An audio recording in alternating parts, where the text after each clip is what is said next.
give me a 5x5 if you can hear me. Sound check. Good morning, Delphine. How are you this morning, or this afternoon, I should say? All right, let me just make sure I have everything. I don't think I'm going to have very many technical issues today, so fingers crossed for that. All right, let me get this going. Bang. All right. Good morning, everyone. It is Friday, August 7th, 2026. Welcome to the morning game plan with me, Manny. The purpose of the show is simple: live futures trading, real-time technical analysis, and actionable trade setups, all with the focus on education and building real trading skills and the mindset designed to drive consistent profitability. Every morning we come in with the same goal: build out the structure before the open so we're operating in alignment with the day's dominant forces. Not guessing, not chasing. All right, team, let's build it out. Let's get into the charts. All right, so as everyone can see, we have this big gap up. We just traded up to a resistance point, and the market is pulling off handedly, coming back about 18 points. That's something there. All right. I want to start off on the higher time frame analysis. Just really going to take a quick glance at the weekly chart, as I do every Friday morning, and I just want to get an idea for how this bar formed. Obviously, this is it's a big breakout bar right here, and what I'm looking for here is I wanted to see if there was a sizable wick on any side of this, so that if there was a sizable wick to the upside, then maybe I would think that we would probably fill in a little bit. But no, it looks pretty mature here. So I'm just spotting to see if we could extend higher, and if so, how high that would go. All right, let's move on to the 4-hour time frame, and then we'll build out our most bullish scenario for the day, our most bearish scenario for the day, and then we'll talk about the beloved trap trades. Good morning, Colin. How are you? Good morning, Delphine. Good morning, Terry. All right, team, let's jump into the 4-hour chart, as we like to do every morning, right? Build out the structure for the higher time, from the higher time frame. Kind of that always gives us our bias and lets us know which way we should be trading. So immediately what jumps out to me is we have now this long-term support down here at 76.30, 45 to 50. And that was our last structural high. I think that we can kind of frame this out something like this. All right. But not sure if that comes into play today. And if it did, then that would be completely a different read. But we're going to keep that band on here on the chart for a while to see where if price does pull back, if it finds support into that area. All right, let's get a little bit more granular here. Right here, immediately what stands out to me is this big reversal bar, right? And it pushed the market lower. We kind of had this bear flag scenario, which I spoke about in the blueprint yesterday. We had this bear flag, and then it broke lower. So that was definitely confirmation of lower price action. You see, you have a bear flag here, or kind of like a bear pennant, and then we broke lower. But now, okay, so that pattern played out. Okay, so now what is the read? Well, a bearish pennant that breaks lower should form like this, and it should likely, find resistance somewhere in here or somewhere in here, and then continue lower. All right. So first thing that stands out to me is that we've just traded into the top of this bar. This was the August 5th bar, the follow-up confirmation bar of the bearish outside print. And the high of that bar came in at 77.7450. We just traded up to 78.75. All right, so let's keep that in mind, right? That we're at this zone right here at 77.75 to 77.80, and that might be a continuation of this downtrend. All right. All right, let's dig into the 15-minute chart. Again, like we do every morning, we're going to map out the most bullish scenario. We're going to map out the most bearish scenario. We're going to talk about a bullish trap trade, and then we're also going to talk about a bearish trap trade. Hang tight. Let me just get that chart loaded.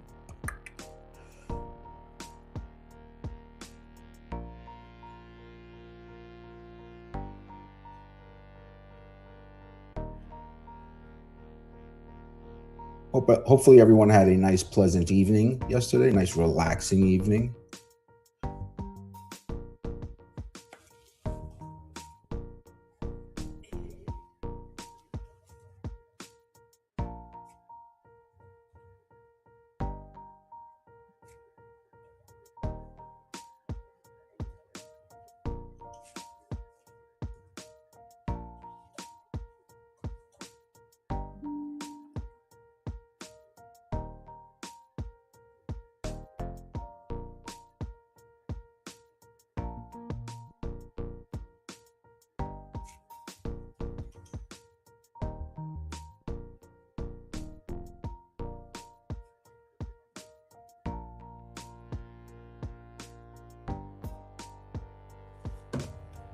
Okay.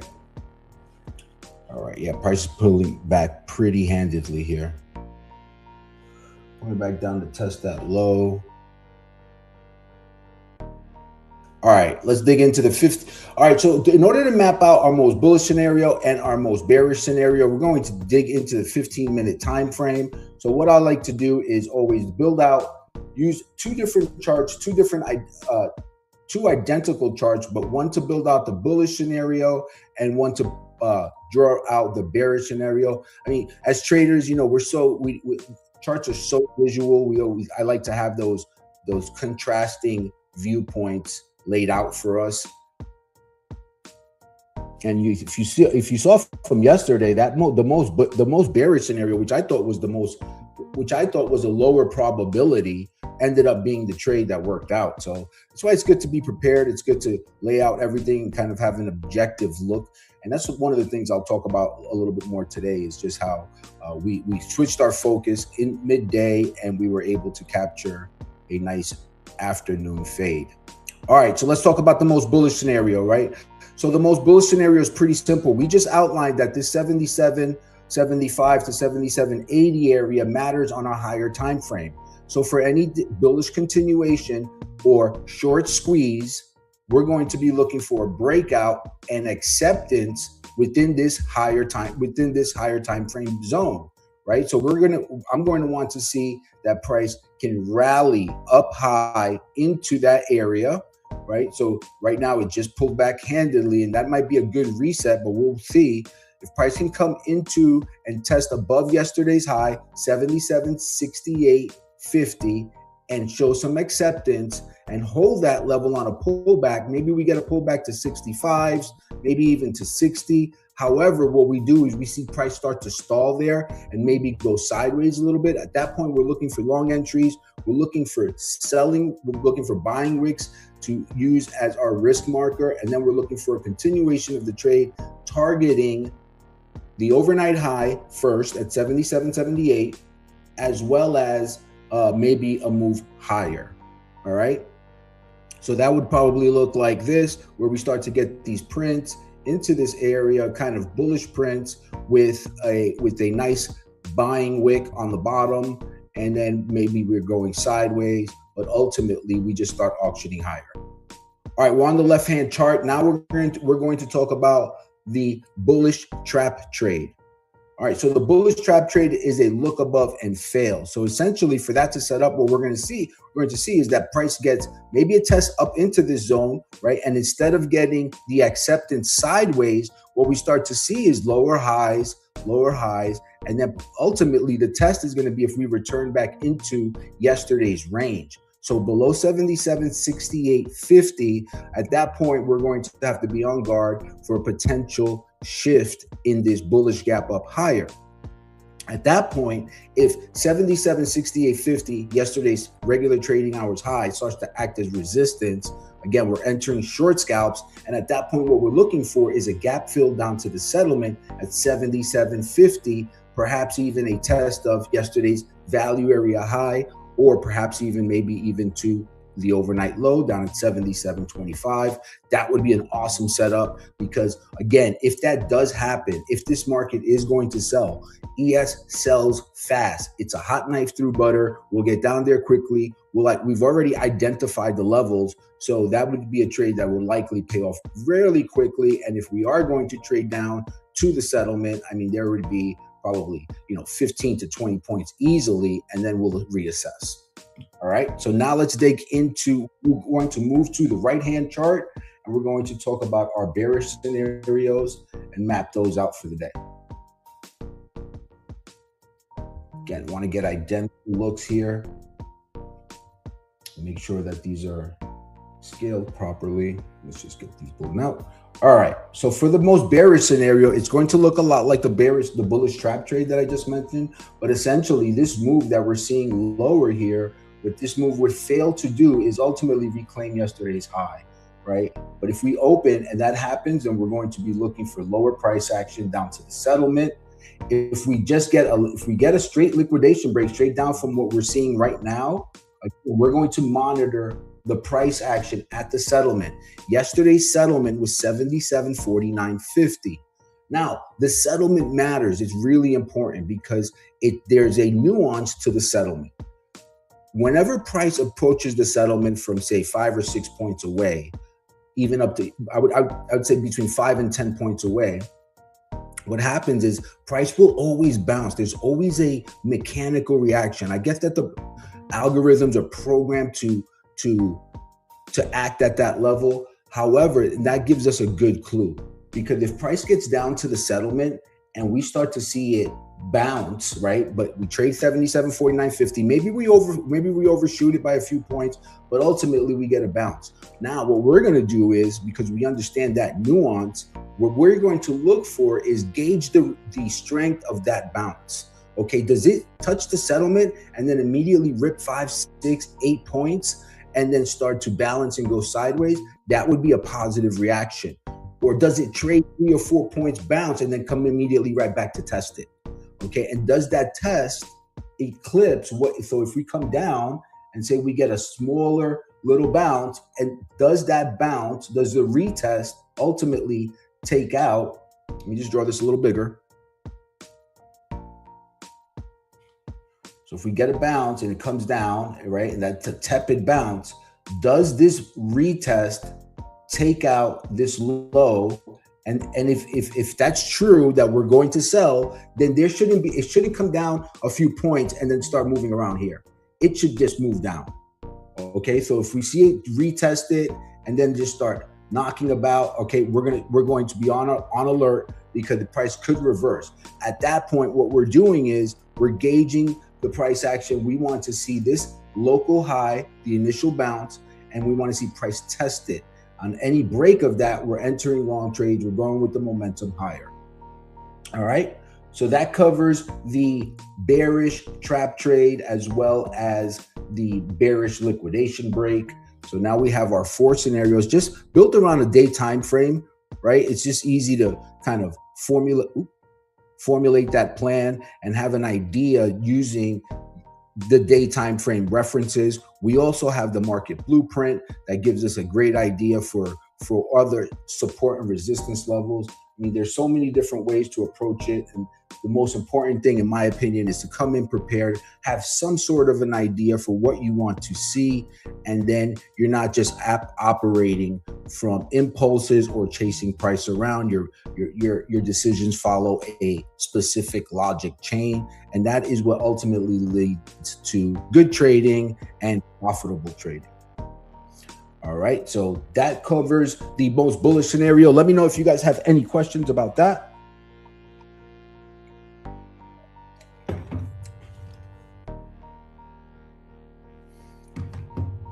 All right. My God, hey, what's up, Easy Money? My God, I have a friend who trades, right? I at one point I was coaching like 3 different traders, but he's the only one that's left. And what's interesting about that is that, I tell him we spoke last night. I said, just come, get into trade chat, but he refuses. So right now he's calling me and he wants to jump on the line and he wants to interact that way. And I think that, he communicated to me that, he doesn't feel confident in his trading. And so he wants to kind of have a person, someone hold his hand, I guess. And I told him, I said, look, nobody cares. Nobody's going to judge you. We're all just trying to get better day in, day out. So hopefully he comes in here, but it's a long shot. It's a long shot. All right, let's just get back to the price action here. Let's move back to the trade chart. All right, so we had a long on continuation long from 77.41 that ultimately missed its target. I thought I could swing this. I didn't think I was going to get this gnarly of a pullback. My cover was actually a couple of points above that. As soon as I went on stream, I removed it because I just missed it by a couple of points, and I tightened up my stop. I put it below this pivot, below this recent local high. All right, that's this one here. I've already gotten 5, 10, and 15 points out of the trade, so I was willing to see the run, willing to see if the runner would have some legs and move forward, but ultimately it pulled back kind of drastically. And to be honest with you, when it starts pulling back like that, if I'm in a runner and I've made the decision to try to see if I can catch the next leg, I always know I'm going to sit through a pullback. Do I want to sit through a 18-point pullback? Absolutely not. But I'm committed to the plan that I set out earlier, which was, hey, set the stop. I'm theoretically, I'm supposed to have it at break even, but it traveled too far. I can't accept a break even now from having this many points in it. But I like to stick to the plan because, in my opinion, being consistent in my decision making and following that decision making is a greater long-term result than if I haphazardly take exits on the trade. I want to have consistency in my trading, and so I'm okay with that. So anyhow, to make a long story short, that trade just closed. You see it get stopped out, and I got stopped out for 15 points. So ultimately, I got 5, 10, 15, and then 15 on the trade. So really happy about that. You cannot be angry with that result. And we move on to the next one, right?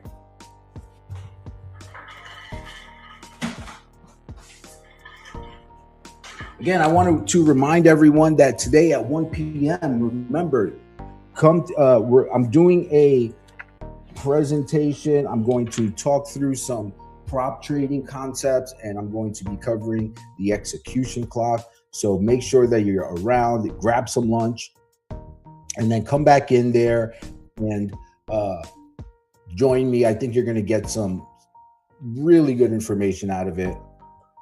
I've tried to encompass it all. Several different concepts that I think can help people just ultimately make some more money.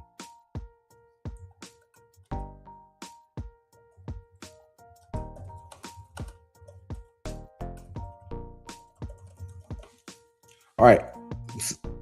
So it looks like we are 1 minute from the opening bell.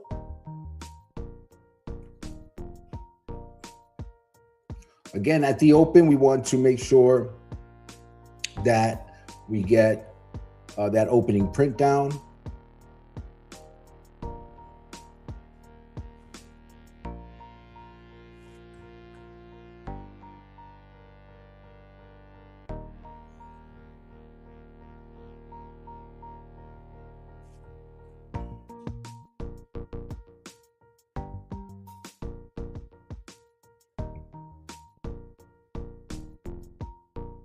All right. Did that bell ring? No, not yet.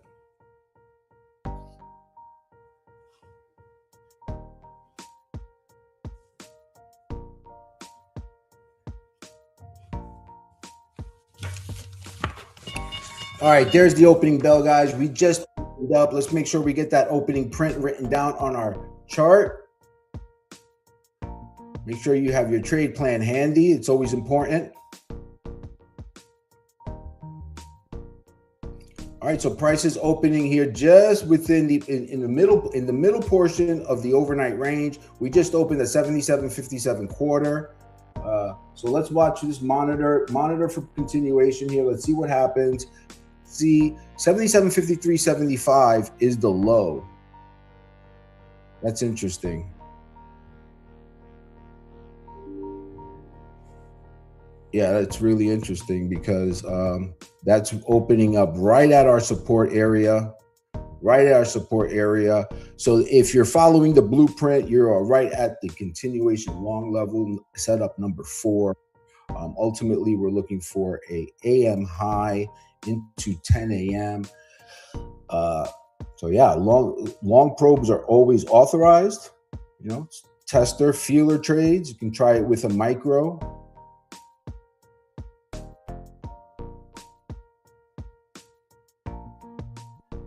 Me having just got out of that trade, I'm going to let this 5-minute range settle here. I want to see how we. Oh wow, look at that! Oh, look at the delta. Woo!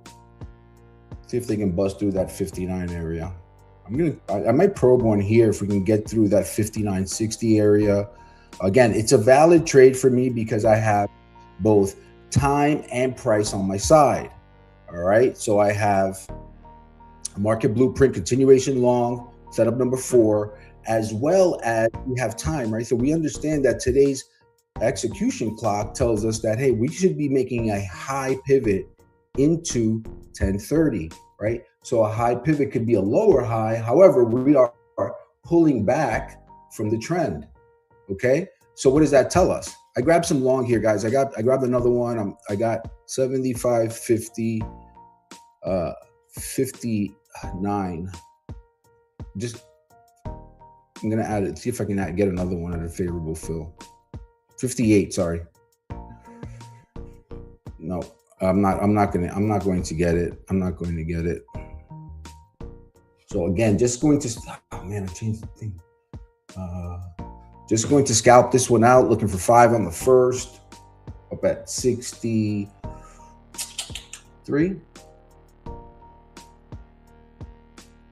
It being so close to the open, I might cut this really quickly if we can't get any follow through. What I'm hunting for here is what I want to see is an open drive, and I'll discuss that in a moment. What I'm looking for immediately off the open is that open drive, right? So we opened up. The market has been very, very bullish. And so I want to see if we can get, oh, look at that. We got through it. Let's see if we can extend this. All right. So looking for 68 on the first, looking for a 10-point fill on the first. We'll see if we can get it. Again, if I don't get that, I am willing to take a dynamic exit. I'm just trying to stretch and get the most out of this trade as possible. Again, follow your trade plan. Look, it just reversed on me. It traded up to 63.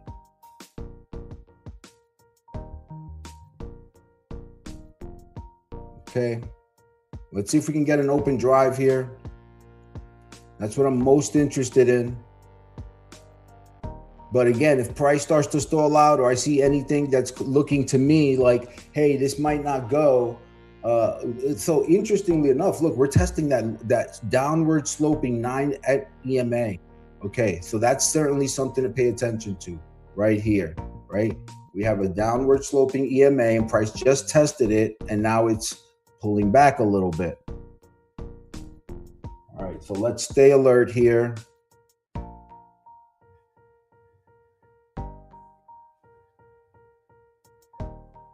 Always willing to take a quick flip dynamic exit. You know, if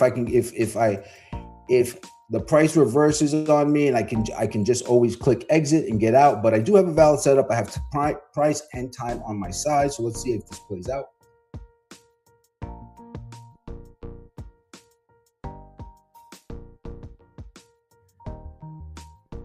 It's always raunchy, you know, near the open, and you can already see here that prices seems to be stalling a little bit. I guess that open drive, been open what? Let's see. We have 4 minutes, and let's see if we can get some follow through here on this next print. 5-minute bar, 5-minute print. Let's see if we can get the follow through. No, look at that. Yeah, it looks like we might need to balance a little bit.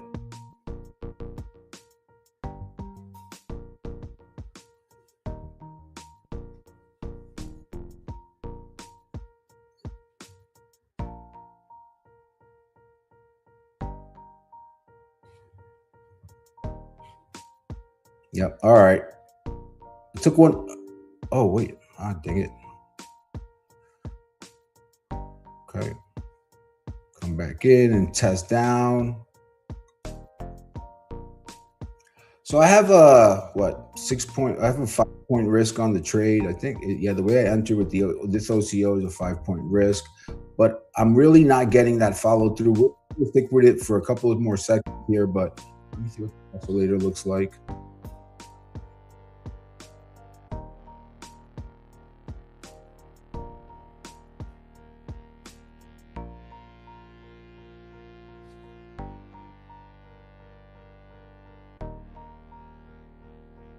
Yep. Nope. I'm out. Oh wait, why can't it close it? What is it saying? Oh man, I try to close it. All right, -3 on that. I'm out. Came back in to test the low, so I'm going to shut that down for now. Definitely going to say, let me see, 77.53. What is?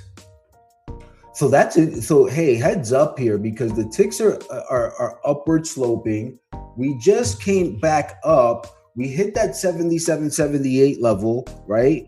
And we all know what that. So if I don't know who has it or who doesn't, but we all know what 77.78 is resistance cell numbers is bearish setup number 6 on the market blueprint today. So we know we came from a resistance point. However, that setup 77.74, I had that flagged as I would prefer to see that as a long.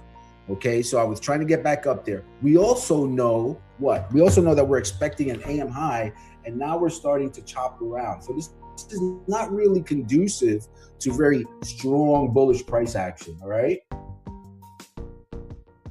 We're coming back down into that level to test it again. But we're just going to chop around here. It may just be that it needs to consolidate. I was looking for that opening drive, that push higher. And this is pretty telling in that. I want to take a look at the this chart look. Let's see. Okay. Yep. All right. Again, follow your trade plan. I took an inopportune exit there because why am I? Let's give it another shot.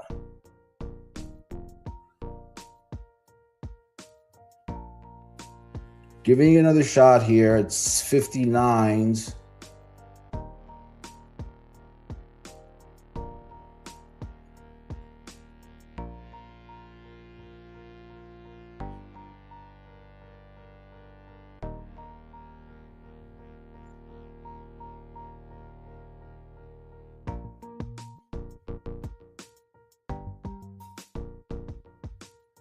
Yeah, I should have had my stop below the low. It never quite eclipsed the low.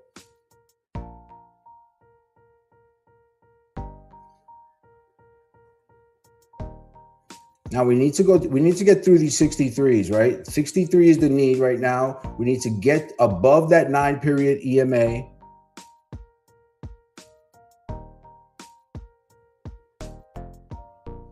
Oh no, dang it. All right, I took one off there for plus 2 points.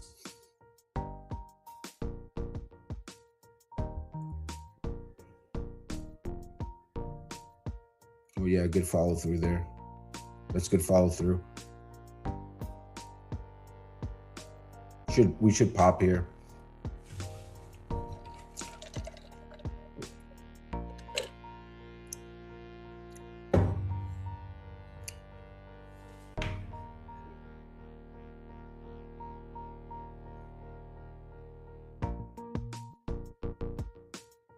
Nope. All right. Hey, this is I'm flat. I do not like this at all because we should be this level at 77. What is it? 77. Look at this too. Hang on. Yeah. No, we had this. This thing is just going to chop here. I want to keep an eye on this because this is going to give me a better trend type look here. We traded 63.50 and only 8 contracts came off at the high. And then at 63.25.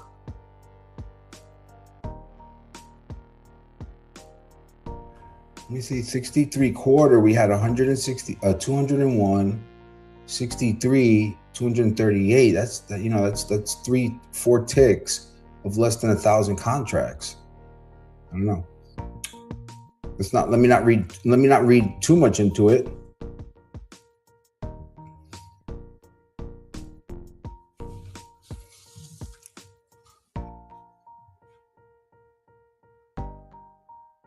So one of the hallmarks today is an S3H day, okay? And the reason why I was looking for that initial drive higher because of it being Friday and the bullish structure. I'm favoring a move to the upside today simply because of the higher time frame, right? I think that this level here, this level at 74, 77, 75, 77, 80, I think that looks trappy to me, right? It looks like they faded it and then it's going to ultimately squeeze everyone out because in my opinion, just again, I think that there's so much inventory in this area that they're going to try to squeeze them. But I could be wrong, and this is a continuation pattern. I mean, we're right at that line, and I guess that's why we're seeing such a mixed result, such a it's a knife fight right here. I mean, price is just oscillating back and forth.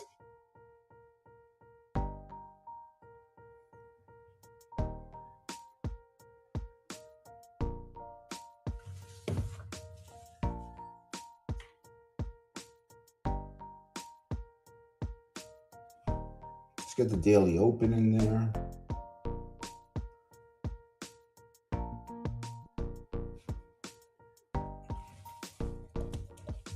So so let's just circle back on that and talk about this a little bit. So if price is unable to breach and get through this upper resistance point, then immediately my focus starts to shift that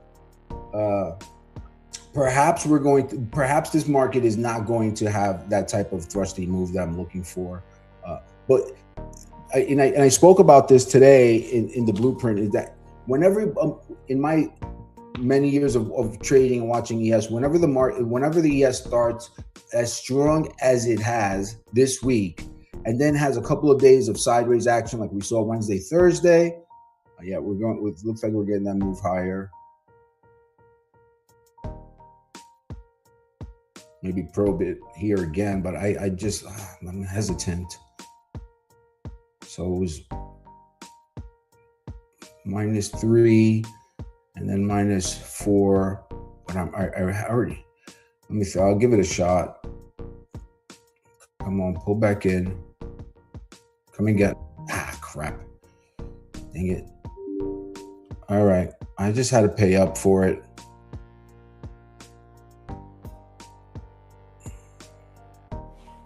All right, at least I've got 2 on. I didn't get to full size. It's a shame I had to lose those. How much did I lose there?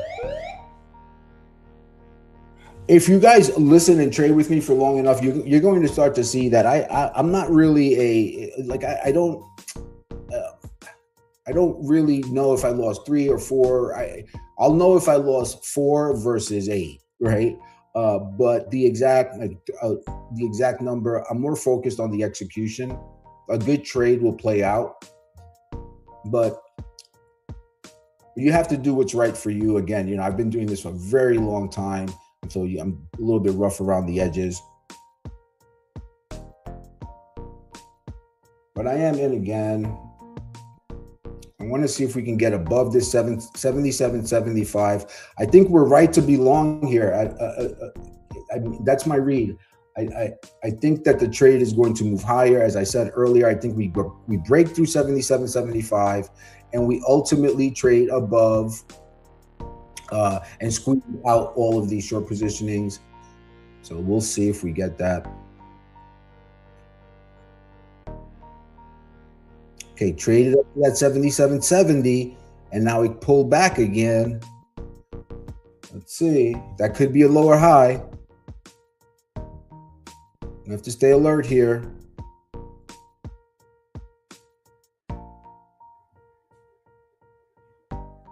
That would be so fascinating if this ultimately just sells off, moves lower, I mean.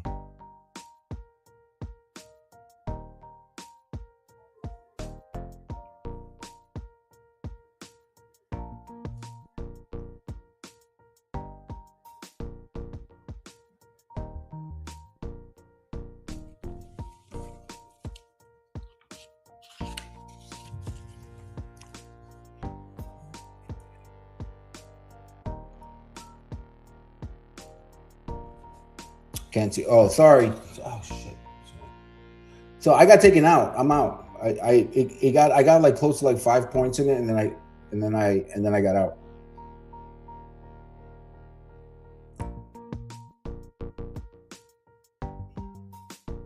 Let's talk about. I'm just gonna sit this out for a minute here.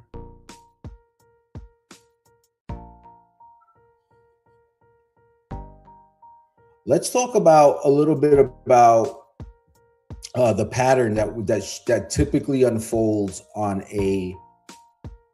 Yeah, look at this. So what's the high look like? We came up, we went down. Let me see. We're just it's. Let me see something else. Hang on. Let me just get a look at the delta. Yeah, you gotta be careful here.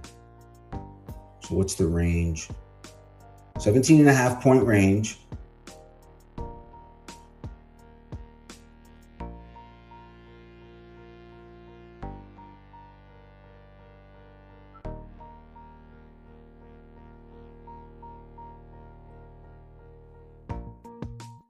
Look at that oscillator. Yeah, look at that.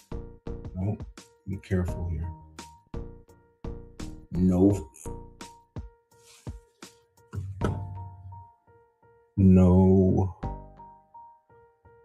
Be very, very, very, very careful. I have to switch this connection. Sorry about that, Terry. Just buzz me if I have chat on this side and my screen on that side, so I tend to oscillate back and forth. Again, I'm still favoring the upside, guys. Let me just take a look at the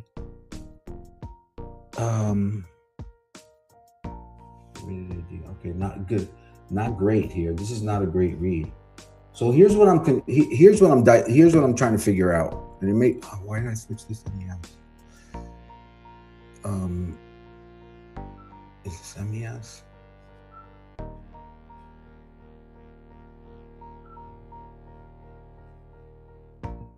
Yeah, they're gonna bust this thing higher. Watch that. Watch out.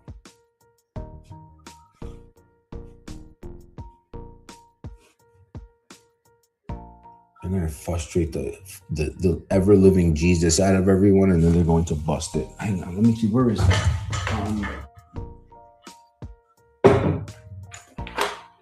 Hang tight, guys.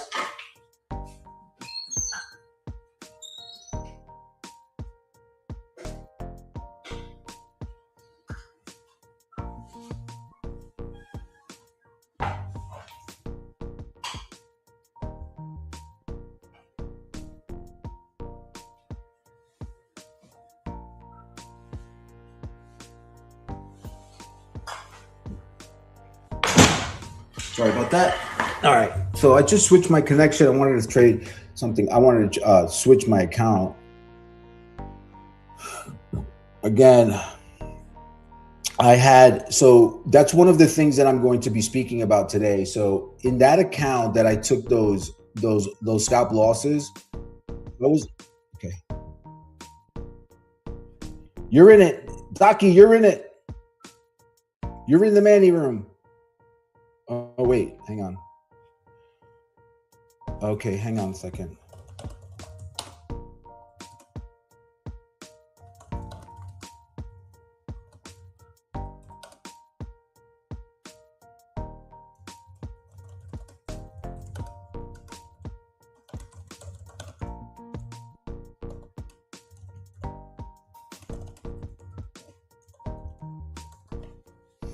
Guys, I'm going again. I'm going to try to probe this again. 65.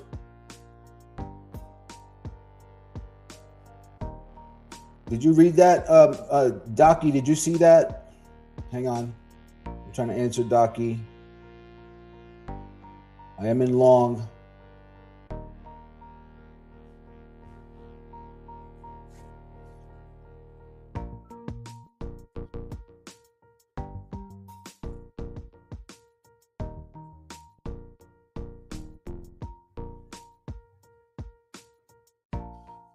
Let me get the, oh shit, let me get the count up. Let's back up the disclaimer here.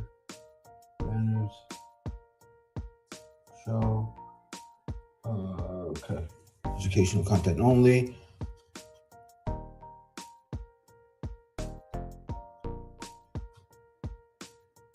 Okay, so we traded up to yesterday's high.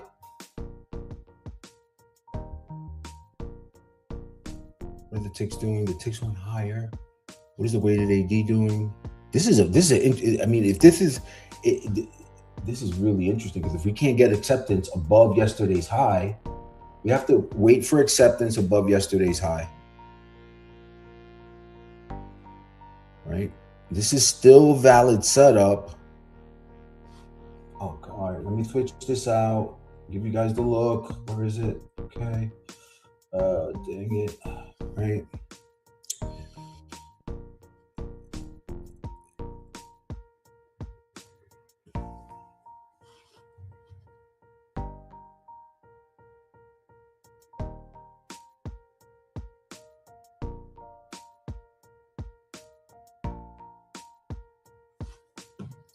All right, so I'm in at 65. I'm looking for 71 on the first. I must that contract must be in at 66, because it's an OCO. So if it fills that target, it should be a 5-point fill. And I'm looking for the 10-point, and then ultimately the 15.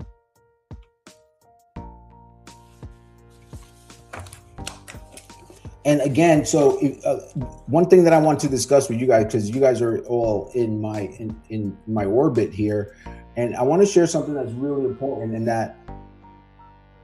So I had the overnight trade, the one that went 5, 10, 15, 15. And then I took those couple of losses there, right?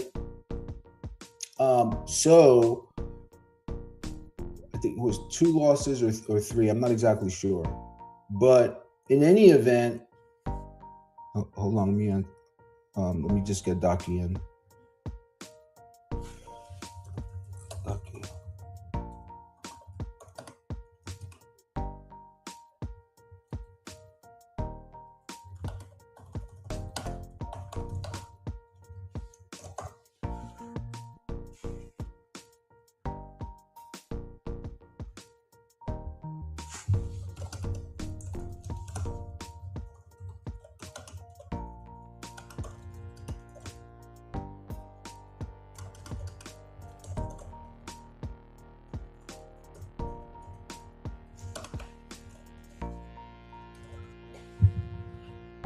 We thus far we can't. Let me get that up. I need that thinker swim chart up. Stay nimble right here, guys. I am ready to cut bait right here. I'm ready to cut bait. If we can't extend here, this is going to be the third. 1, 2. This would be like the third rejection up here, and we'll have to reassess. We can't keep trying this here. And then I'm going to discuss why I switched accounts, because that's going to play in more to what I will talk about later. Yeah, we needed above this level, right? I wanted to see us get above and build acceptance above yesterday's high. And so far we just looked above yesterday's high and pulled back. And so if they're going to squeeze right now, they have the inventory. They have all of these shorts, right? They have all of these shorts from here. Let me just get back to the trade chart. So here's my thinking going into this move, guys. So if this is true, if my lean is right that we're going higher, this market has fuel to move higher, and that there's a lot of trapped short inventory here. So markets need to break before they can rally.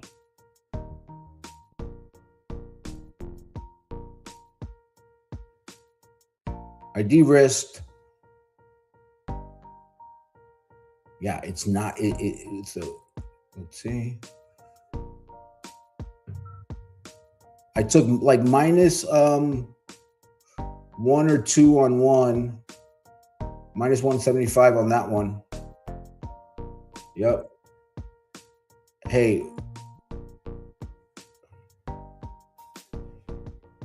Minus 175 and minus 2.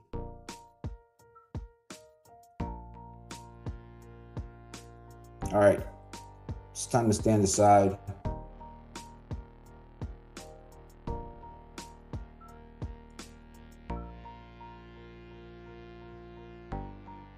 Yep. All right, I'm out. Minus 8 on that one. So that's minus 437 on that trade.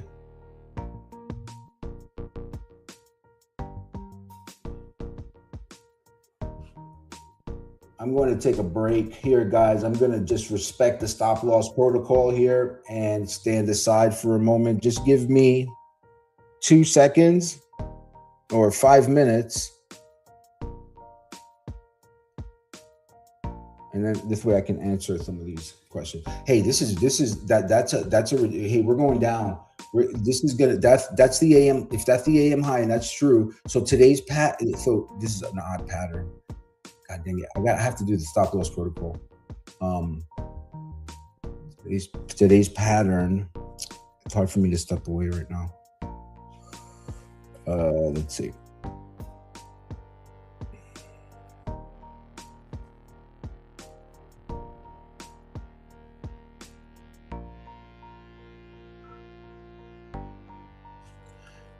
So I'm looking for a pattern like this.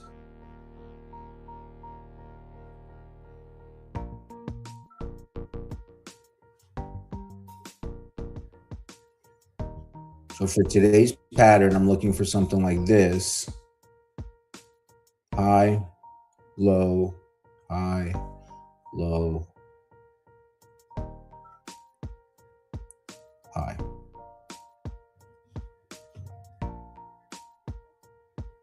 So this, see if I can find it here. High,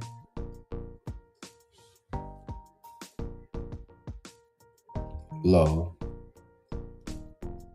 high, low, high. This is what an S3H day looks like.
Okay, let me see.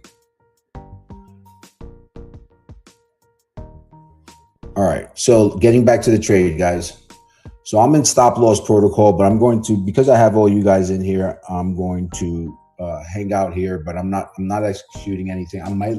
My read is wrong, and I have to stand aside. So interestingly enough, let me go back to what I was saying about the account. So in the overnight session, I had in that account, I had those trades, right? I had 2 trades. One went for, just write it out here. So I'm going to write out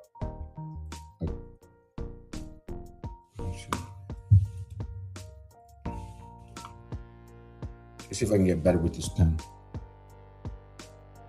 Count.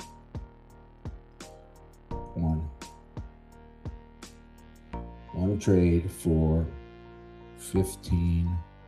Oh, that's terrible. It's so sensitive. But I want to get better at this.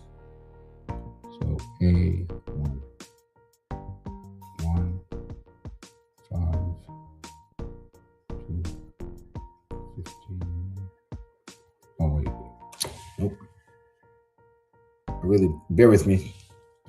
Let me just start over from scratch. What is going on here? Oh, okay, I thought I was in a position. I'm not.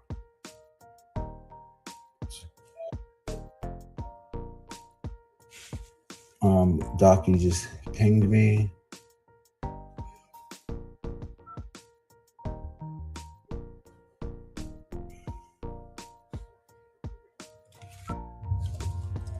Okay.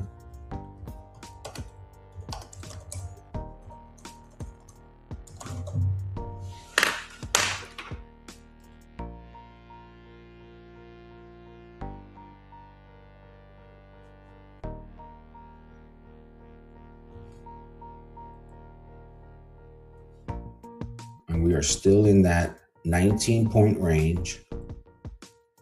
So there's really not much to read here. We're still chopping around at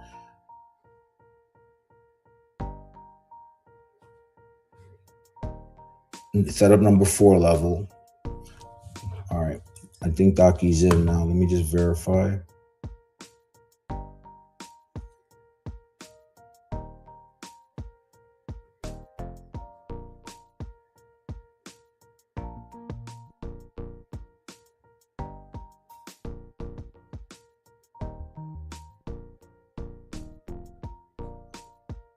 Okay.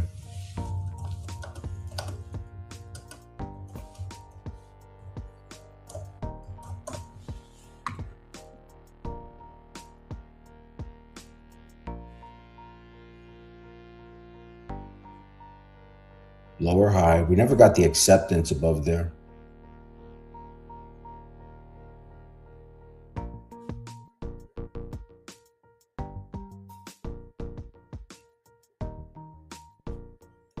All right, let me take this.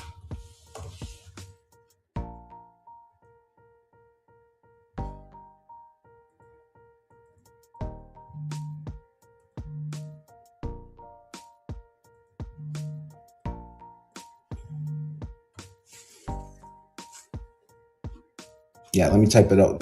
Let me see. Okay. Let's see. 1. Plus 5. Plus 10.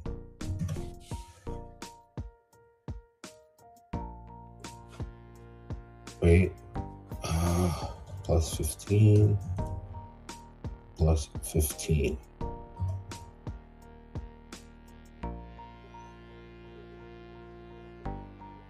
That equals 45 points.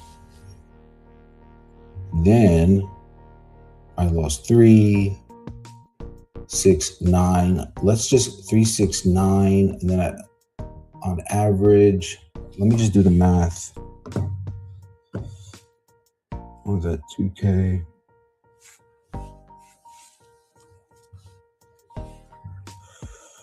Okay. Where is the... Give me my mouse back. Sorry, hang tight, guys. I'm just going to spend my stop loss protocol here with y'all, and then I'm going to wrap this up into a kind of a lesson that I think it's going to matter, and it'll also tie it into what we're going to discuss this evening.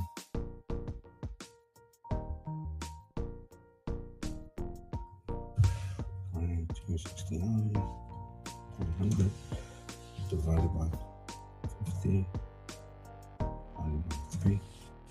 Okay, so then I just did the math. So in those trades, what I averaged was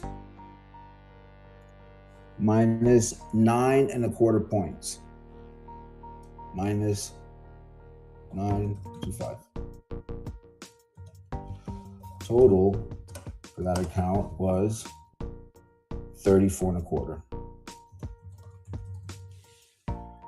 Okay.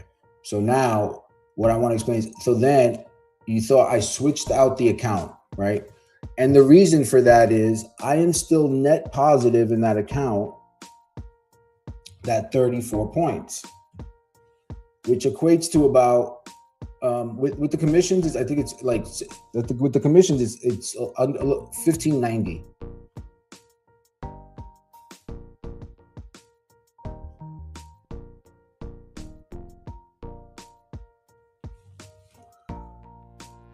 All right.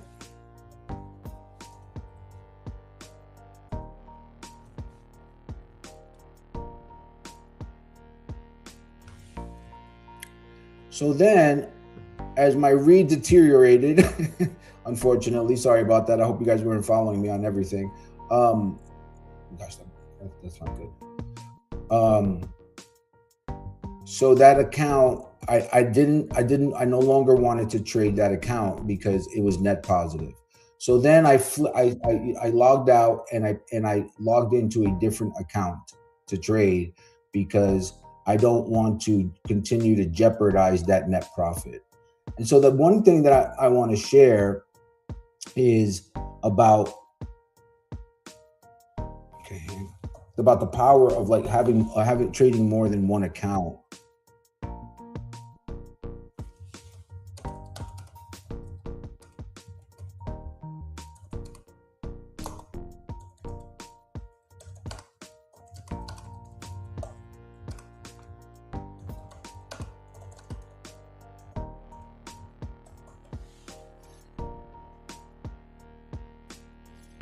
Internals are still here. The NASDAQ was really strong yesterday. It's not today.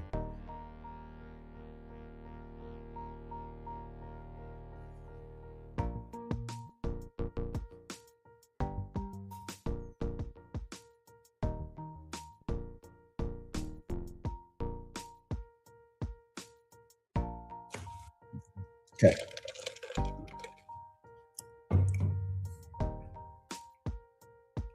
Okay, are you in? Yeah. Okay, Docky. Good. All right. So back to what I was explaining. So why trade multiple accounts? Well, oh, dang it. Hang on a second. This message.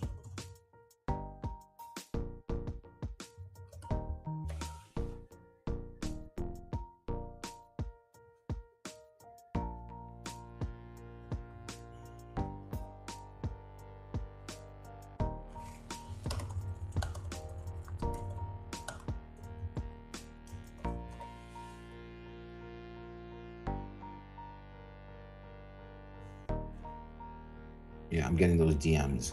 All right.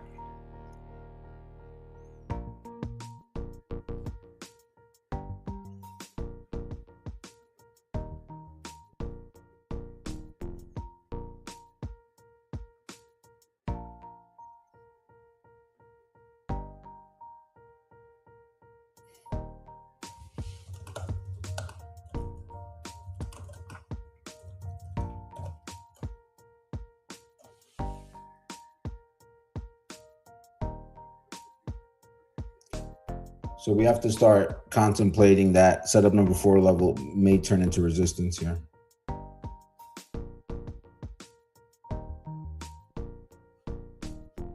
Okay, so let me just get through explain this explanation. So that was account number 1. Okay, so the benefit, the more prop accounts shouldn't mean more trades. So when you're thinking about spreading the risk, and your approach is only on one account, you can do more with these prop accounts. Multiple accounts. Well, let me just say I find it better to spread the risk trading multiple accounts. Does that make am I explaining that right? I don't think I am. I just want to highlight that how I spread the risk, and by doing that, I'm trading multiple accounts, and it almost ensures that at least you're going to secure profit. So here, let me explain. So if I'm trading, I try to stay within trading 2 to 3 funded accounts.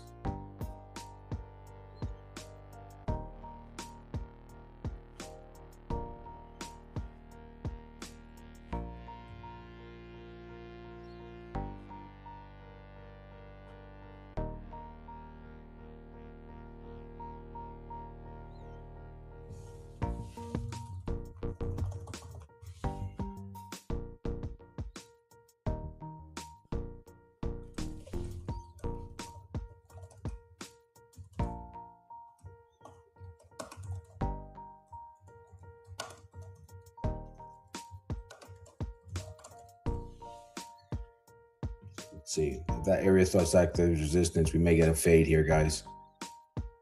I'm gonna prove one long here. Oh, sorry, short. Okay.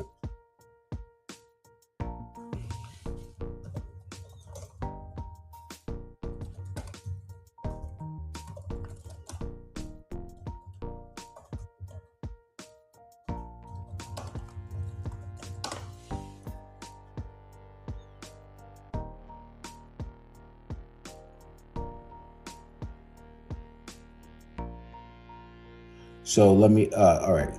I think he's gonna get it. I had somebody else trying to get in and they couldn't join in. Trade number 2. Yeah, I'm in stop loss protocol right now, Terry. So I have to honor the discipline. I don't like that I took those 3 stops trying to capture a move. I should have sat out. So I'm just going to sit tight here. It does, let me see. I can read the tape though for you. Yeah, so you know, this doesn't look bad here.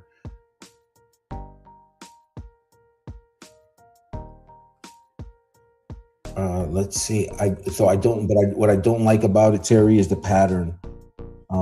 This pattern has been kind of bearish. Let's see what the ticks are doing. Ticks are downward sloping. And the low is 77.4350. And that looks good down there in terms of only 6 contracts traded the low. I wish we were in low ticks. We could justify a short-term bounce, but they just continue to keep hitting them here. This looks good.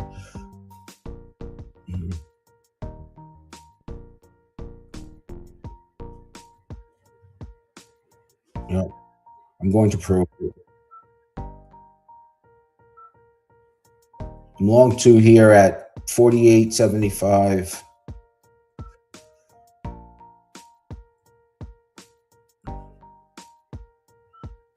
$48.75 with 5 you can't have it all, Manny. But that looks solid there.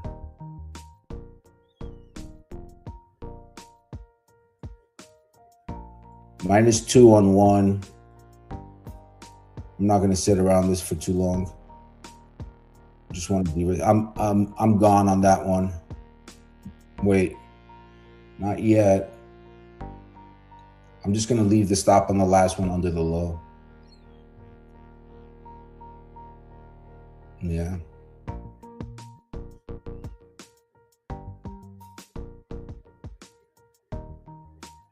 I'm fighting the pattern here.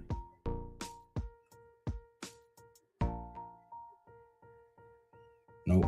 Yeah, I'm out. -4 on the second.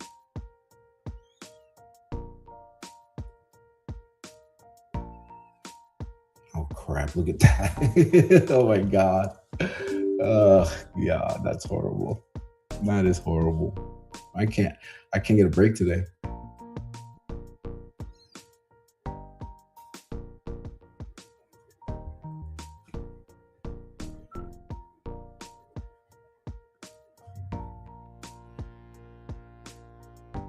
Yeah, I took it off at when it came back down. It stabbed 44.75, but it's continued. If you're in, put your stop below the low.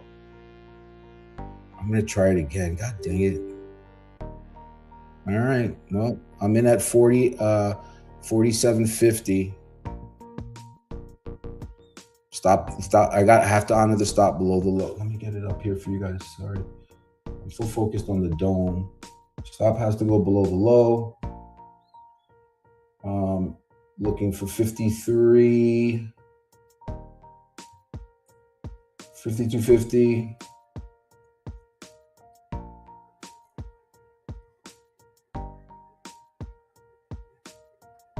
Okay.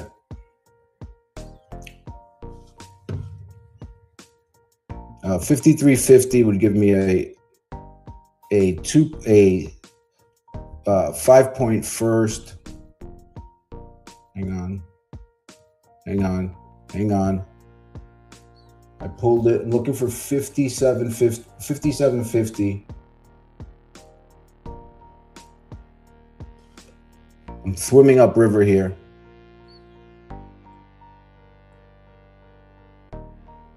Okay.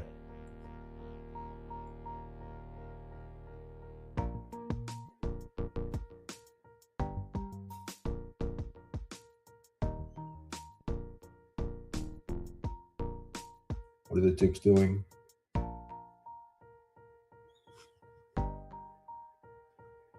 Okay. This is it right here. You got to take the 5.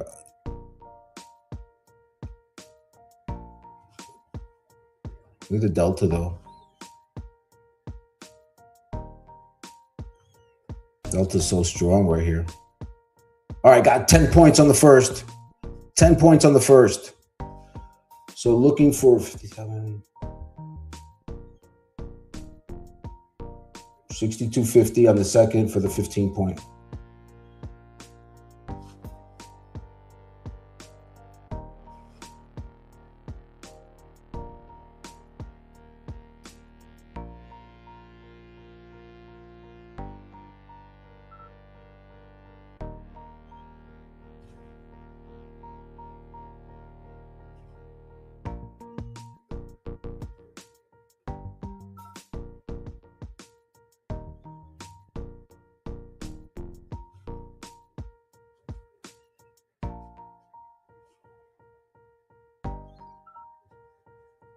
All right.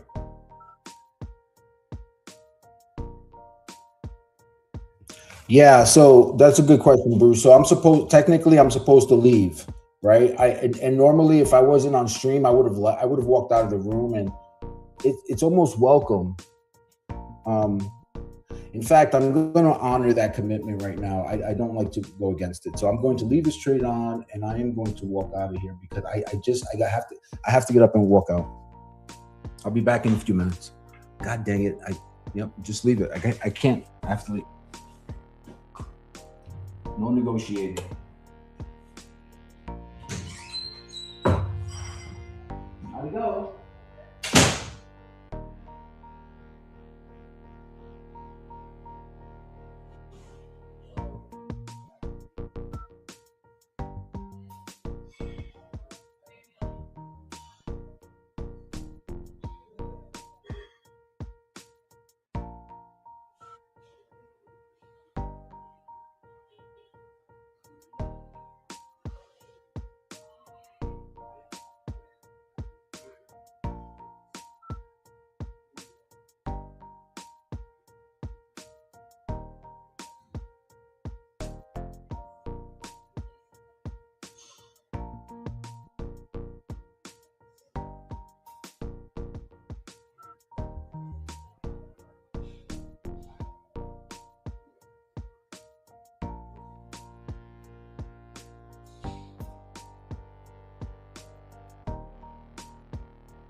All right, team, I'm back. Thanks for bearing with me during that pause there. I'm going to.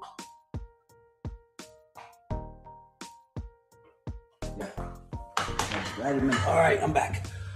Thanks for bearing with me, guys. So I just wanted to make sure that I stayed true to my commitment and honored the stop loss protocol and stepped out of the room just to clear my head, because for me, it's more important to be consistent in my behavioral approach to trading than anything else, than even this trade, than any one trade. My conditioning and how I approach the market, it's more how I behave to me is more important than any one trade, because trades come and go, but behaviors last longer. So I just wanted to share that with y'all. All right, so moving forward, look, we got this trade working out really well. So I'm happy to see that. I got the targets. I got the plus 10 on the first, plus 15 on the second. So it was a little bit scrappy this morning. Let's see, Docky. Okay. I had someone else that was trying to get in here. I was trying to answer a couple of different messages, and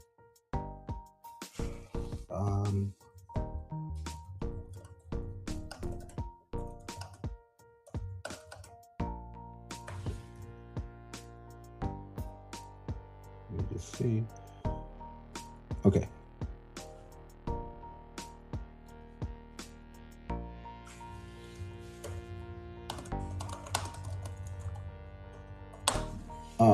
Yeah, so it's more important for me to honor that commitment. So I wanted to get back to finishing this point about multiple accounts. It was rocky for me. So look, I had these 9 point losses, right? That came on 3 different trades where I was trying to control the drawdown, right? I'm trying to. I didn't take a full. So the worst one was 6 points, and that was on one contract. But ultimately I had 3 contracts on. That's -2 on one, like -3 or 4 on the other one, and then the last worst one, which was -6. All right, so just trying to control that drawdown. But my read was I was trying to capture this move. I thought this move was going to happen off the open. I just tried it one too many times. I tried it 3 times. That was not where I wasn't happy about. Then on this one, I tried it again, and I tried it 2 more times, and I wasn't happy. I just wasn't happy about it. And for me, stop loss protocol is less about a mechanical reaction and leaving my desk as much as it is about a read on how I feel about my performance. So if I feel crummy about something, about the way I performed, then I'm going to go into stop loss protocol. I'm going to get up. I'm going to clear my head initially, and I'm going to discuss this more later on today at 1 p.m. But when I first started with it, I just needed to. Every stop loss, I had to get up and exit.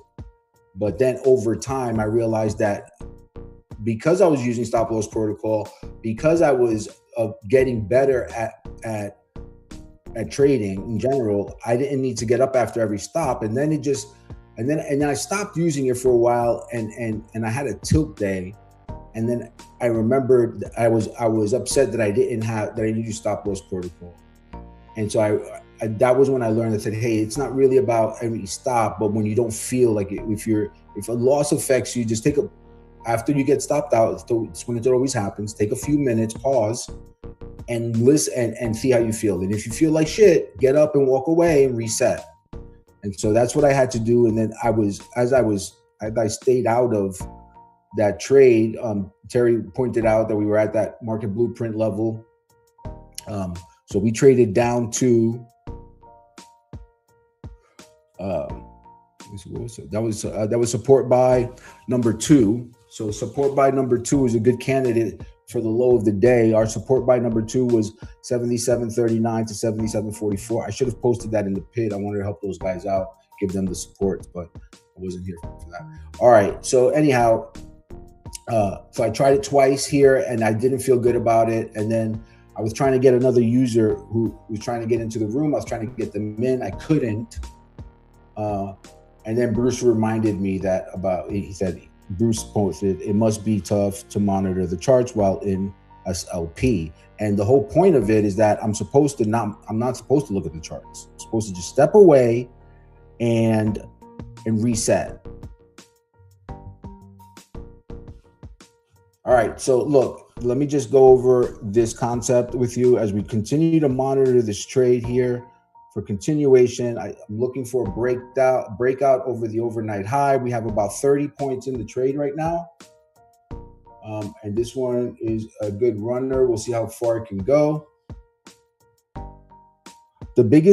So as I was outlining these accounts, the biggest advantage of trading multiple prop accounts isn't about making more money. It's making it harder to lose what you've already earned. So in this account here that I outlined for you, this is account number 1.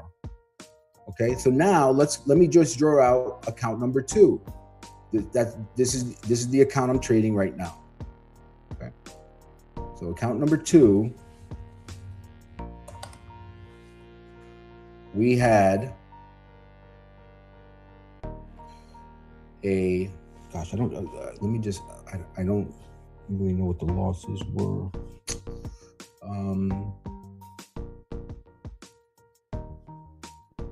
So we're gonna just, I don't remember what the losses were. I'm gonna say -5 points. -5 points. I think one of them could have been more than that. I don't remember. I know I don't remember, but just double check that. Okay. Nope, that's a minus. Getting good follow through here, guys. Count 2. -5. And then -5. Let's just call it 2 stop outs for -5 points each. Now, I'm still trading that same account, and I've gotten +10 on one, +15 on another, and I still have 2 in. All right. I am going to go ahead and ring the register on one very shortly here. Remember, I'm looking for that breakout. I'm looking for that trap above 77.75 that we outlined on the higher time frame. 77.81. We came into the resistance.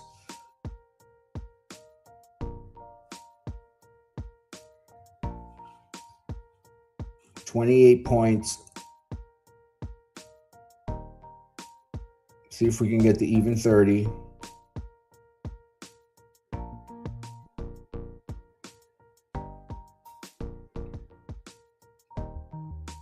I like round numbers. Looking for 30 points on the third.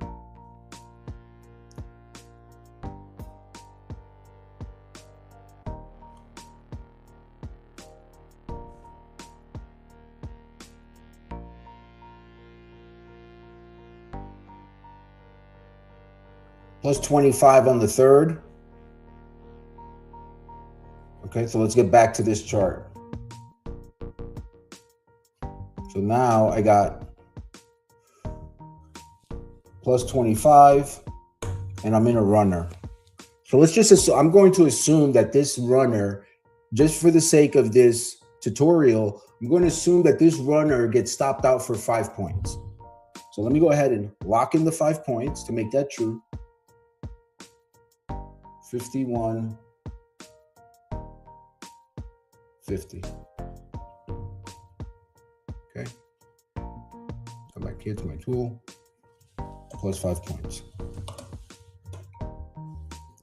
So that equals plus 40 points net. Let's just do the math on that.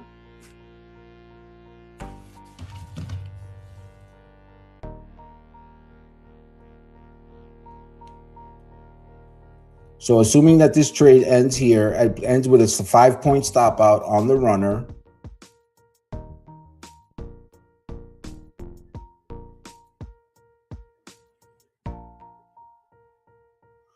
That would be a 2K net.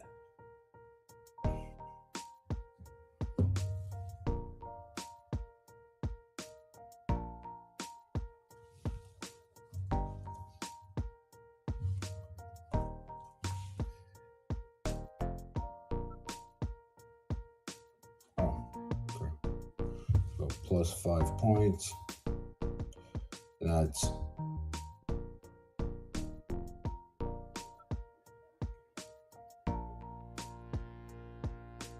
no, actually that's 20, 30, 45 points. Yep. It's actually plus 45 points.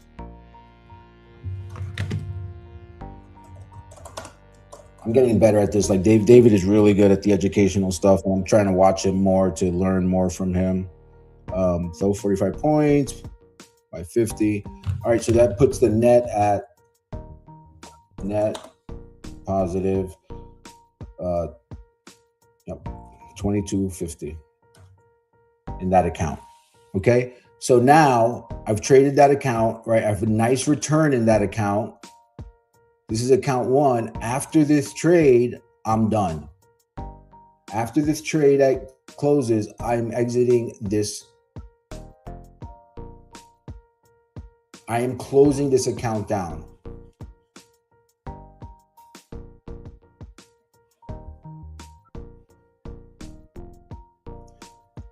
So I don't trade multiple accounts to take on more risk. I trade multiple accounts to spread the risk, but also to protect the gains. So now I want to give you one more assumption, right? So let's add another account, account 3. So let's say this account is the one that I bomb on, okay? So let's say I get -5, -10, -15. All right, so that's a net of 30-point loss, which is a rarity. I would have to stop after that 10, but which yeah. So I wouldn't go in after -5, -10. So wait, crap. Count 3. -5. Let's say it's a scalp, -5, and then -10. That one's the one that blows the gasket off the top. And so now we're sitting at a net of -20 points, and that is 1K. So that account is a net loss of 1K.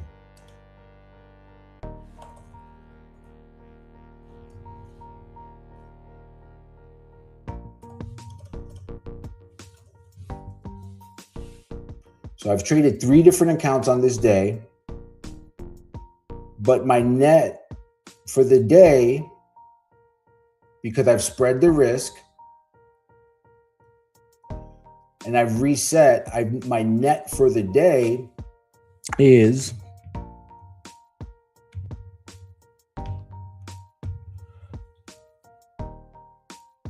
$28.40. And I'm going to bring it full circle now to let you know why this is important.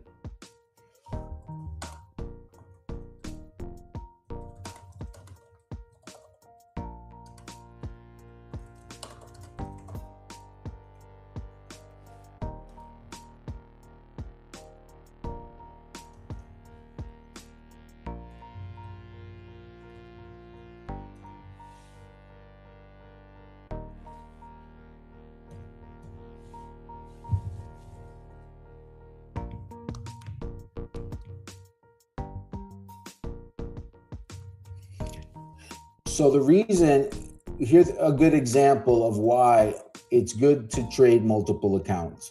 One of the biggest advantages is that I can begin taking profits. Also, to bring it full circle, this also keeps me in a constant state of payouts. So each one of these accounts are in a different state, right? Some are following a consistency rule, and they need to meet different objectives to get paid out on. So for each one of these accounts, say that account 1 is 3 days from payout.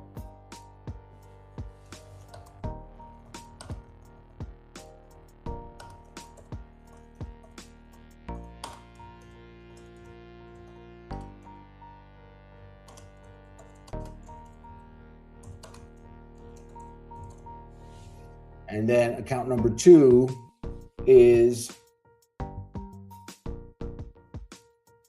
eligible.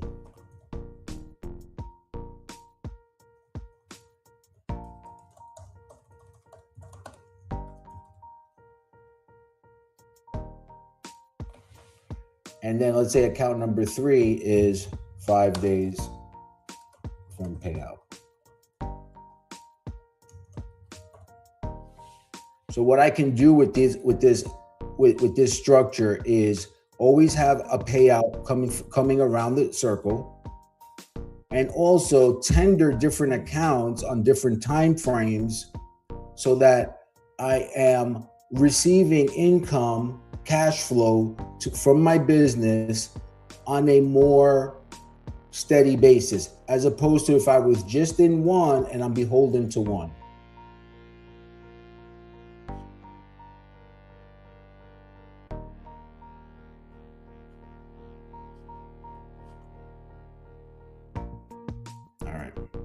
We just failed at 77.81. I gave this as much time as I'm willing to give this. We're back below yesterday's high. It's an S3H day. Let's see. Gosh, internals got better. Let me just check the wages. Look at this. They're mixed. Yeah, I think it'll go negative at any moment. All right. So I am going to go ahead and take a graceful exit on this trade. Let's see if I can get a favorable fill.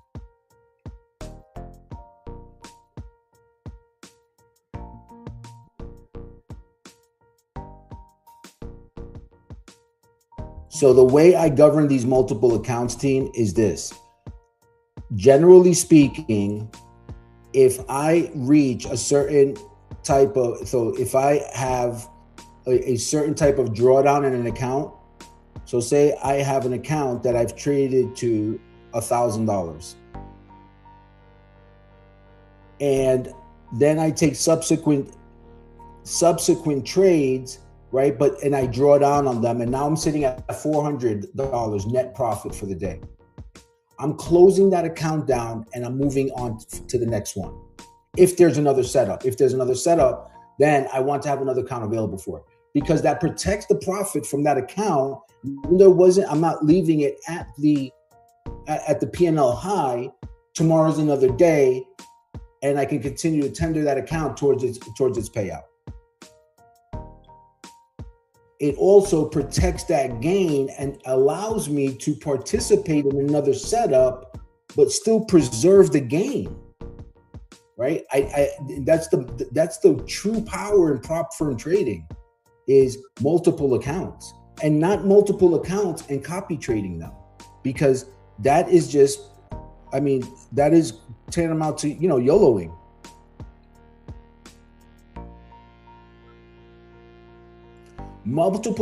We shouldn't try to copy trade multiple accounts. Multiple accounts do not guarantee bigger profits.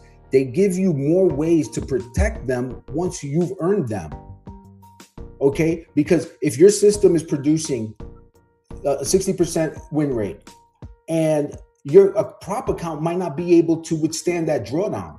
However, if you spread it out over multiple accounts, now you might get that winning phase in one account, or maybe it's spread out, but you can continue to trade multiple accounts and continue to provide cash flow to receive cash flow from your trading business, because you're managing different risks.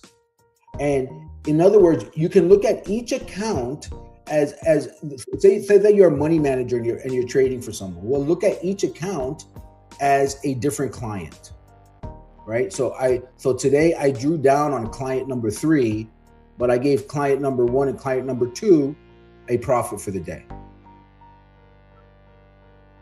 Okay? And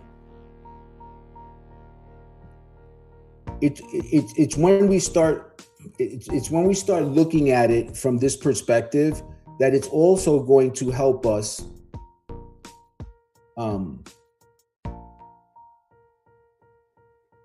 it helps us manage some of the emotionalities of trading. Because if at the end of the day, you're trading 3 accounts and you go home with two profitable and 1 unprofitable, well, that feels better than if you were just trading 1 and your setups were all in that account, but your win rate was not good that day simply because of where the outcome of an edge that didn't work, but you experience those all in 1 account. Instead of when we spread it out across multiple accounts, it allows us to preserve cash flow and receive cash flow on a more consistent basis. I hope that makes sense.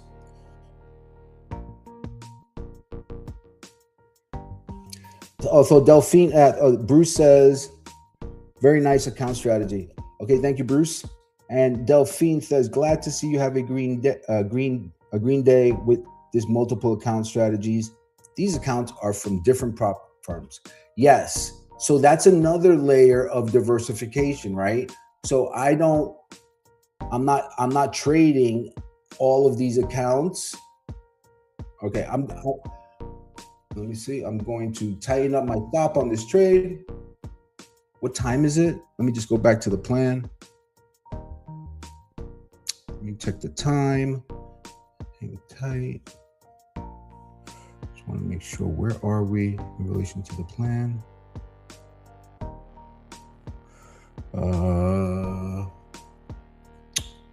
So we just traded up to, yeah, that's setup number 6. Setup number 5 and 6 level is being a pain in the butt. We're looking at a S3H day, choppy pattern. I'm still looking for that Friday breakout, but my lean might be wrong. So this is going to be a do or die right here. If we come back, if we can't retest these highs, or at least stay above here, then the writing's on the wall. Then I have to exit. Right now, I'm preserving about 14 points in the trade in the hopes that I get that upside breakout. What are the internals telling me? Is that possible? Look at the NASDAQ. Look at the Russell. I don't think it's, I don't want to assume I know, but the readings are what the readings are, and it doesn't look like it's a possibility. Okay.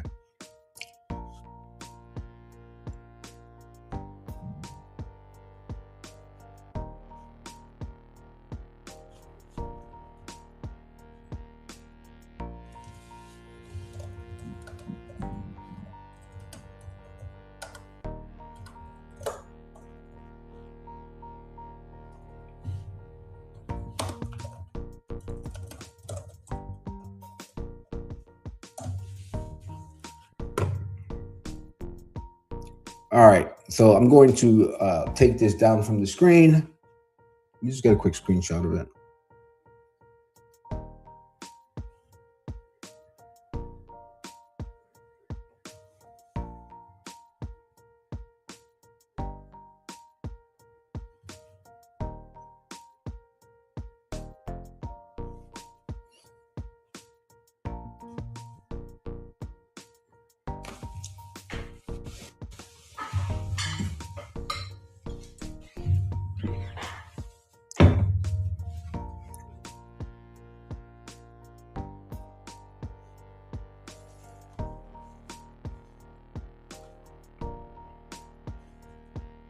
Again, so let me just review a little bit, because I was trying to manage multiple things. That user, a DM comment from social media. God, I haven't even checked these comments.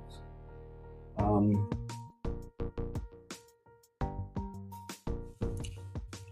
right, let me focus on this. So let me just review, because I think that this is, and I'm going to talk about this a little bit more later on at 1 p.m. But one thing multiple accounts changed for me wasn't just the money. It changed how I experienced wins and losses, because at the end of the day, as I said, I would have, if I was trading 3 accounts and 1 and 2 were red, but 1 was green, then I felt better about it. And it smooths out the cash flow. If I'm trading 3 accounts and 2 finish green while 1 finishes red, I can still walk away with a profitable day overall. And that doesn't make the losing account disappear. Of course not. It just means that one bad outcome doesn't have to define the entire day for me. And it smooths out my income. It makes my income, because it makes as these different prop firms are staggered in their rule sets, I'm staggering those payouts. So I'm receiving different payouts from different firms on different days. And that has also been really key for me in terms of generating a more consistent cash flow. So I'll trade, I'll trade Pitbull accounts, although I don't lean into those very much because I want to preserve those for other traders. But it certainly takes some of the emotional weight out of trading one account. When every setup goes through one account, every loss starts piling onto the same P&L, and the spread across when spread across accounts, I'm not starting at one number feeling like the whole day is going wrong. And an edge still has random outcomes. I can execute a perfectly valid setup and lose on it. And that's just the probabilities doing what probabilities do, right? But multiple accounts gives me a way to distribute those outcomes instead of having them all being shouldered, or experiencing every winner and loser inside one bucket. And good setups still lose, that's part of this, right? Good setups still lose. So one account can bank while another one keeps working. I may shut one account down after securing a good winner and allow another to continue trading the plan. Now and especially on Fridays, guys, I've had, I try to keep it between 3 and 5 accounts I'm trading, and because I generally don't want to trade them more than that a day. And I've had accounts, especially on Fridays, I'll trade the first trade, say I get +5, and then I stop out on the next one, on the next 2 contracts, break even, and then -2. Let's say I net 3 points. I've shut that account down and walked away with $150 and just walked away, right? Just so be it. And then what happens? One of the cool effects, one of the cool things that happens is that you start to look at your days over like the week. And on that day that I made $150, I'm like, that's nothing. That's nothing to celebrate. But then when you see it part of a week and you see the 150 day, then you had the 1150 day, and then you had a 750 day, then you had a $2,000 day, right? Then you're like, oh man, that green is green, right? I'll take it. So definitely on a Friday, I want to trade the account, secure the win, and move on to the next one. It can make consistency feel like more attainable. And I'm not saying multiple accounts is a guarantee of consistency.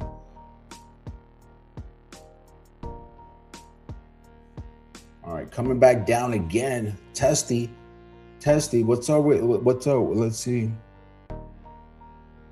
This is where it always gets dicey, right? Are you going to alter the plan, or are you going to stick to the plan? This low here is 62.50. We have to stay above that. We have a low volume. So here's what I'm trailing really quickly. So I'm watching this low right here. That was the first pullback low after the ramp. I'm watching these 2 moving averages, this low and this low volume node. Seems that's acting as support. So that's my read right now. I'm just using that randomly, those technical observations, as my risk marker. If it comes back in, then what will likely happen maybe we come back down and trade back into the middle, right? We came up, let me just start this over. It'll probably end up, what I'm thinking is, if we take out this low, this move here, we came up, I'm trying to see if we can get an extension, another leg higher. But if this fails, then we're likely just to come back into range and then maybe do something like this for the rest of the day. So then I'm out. And then on that stop out, I'm shutting that account down.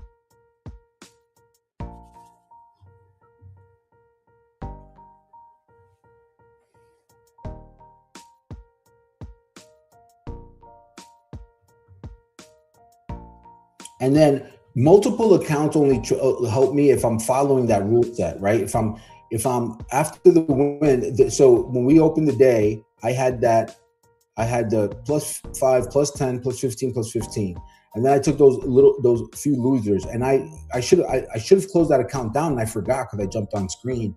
I was just focused on getting the stream up and running, but that account should have been closed down. Question. Okay. Yep, I answered that. Do you use different account types of strategies across accounts? Yeah, Bruce. So here's what I do. I tend to use 2 account types. I'll use a 50K and a 150K. And what I found, and so lately more and more, I'm favoring the 50K. And I'll tell you why. I used to be adamant, like for, I would say, if I've been trading prop accounts for, let's just give it a round number. Let's just say for 1 year. For 10 months of that, I was only trading 150K accounts because coming from trading a private account, I needed the wiggle room. I needed that $4,500 drawdown because they sell you a $150,000 account or a $50,000 account. Really, that's not what it is. A $150,000 account is a $4,500 account. That's what you get. A 50K account is a $2,000 account. You get the drawdown, that's it.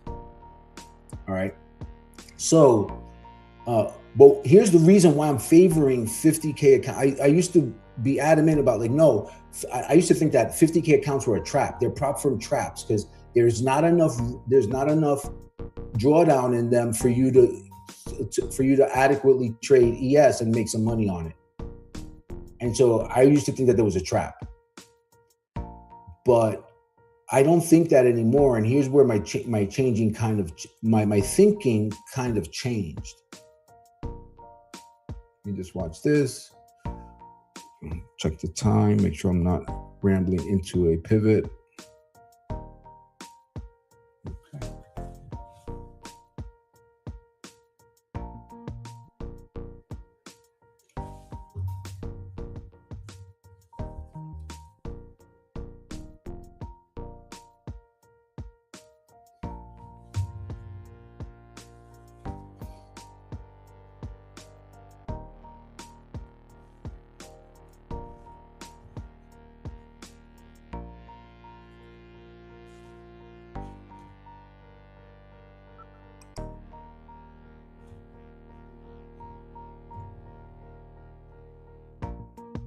Whoa, look at that. That's a lot of views. I didn't know. Hey, if you're just joining me, I'm Manny. Welcome to the stream. We're just talking about I'm Manny Trends. Welcome to the stream. If you're just joining us, we're just talking about trading multiple prop accounts. If you're coming in, just joining us, join the show. I was just discussing with our team. And again, if you're just joining us and coming in on social media, whether you've been here for a while or you're just checking in, coming in and kicking the tires, the best way is going to be to join the link in the description. Come join the trade chat. That's really our home base. That's our community. After I go off of socials, I would say that's where I hang my hat. That's my home. Where I can get more intuitive, answer more questions, or even you guys can, there's a bunch of other traders in our orbit. You can also check out the pit. There's a bunch of other traders in there. And we have a good community of some really good traders, and everyone's just sharing setups and trying to help each other get better.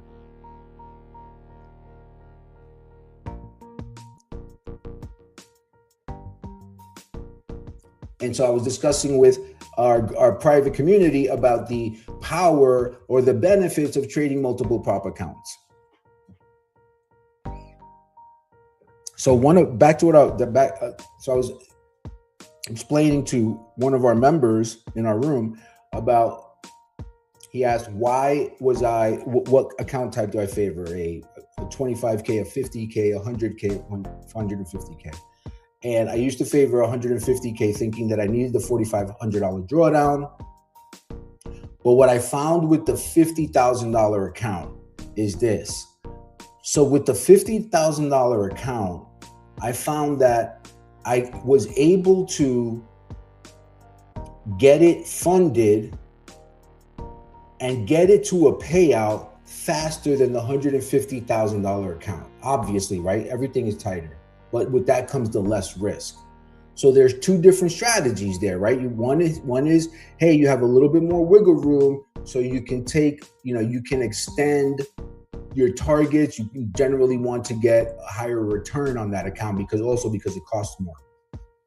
But with the $50,000 accounts, I can get that payout. And, oftentimes prop firms have consistency rules and they have payout limits. And so I frequently look at the $50,000 account as like cash flow. So if I get a $50,000 account and it's a small profit, you say it's a $1,000 profit, I'll take it. So be it. I'll take it. I'll retrade the account, and so forth. Whereas with the $150,000 accounts, I generally want to trade it up to, something where I can, where I can put a dent in something. If I can get it up to $4,000, $5,000, that's typically where I want to get it.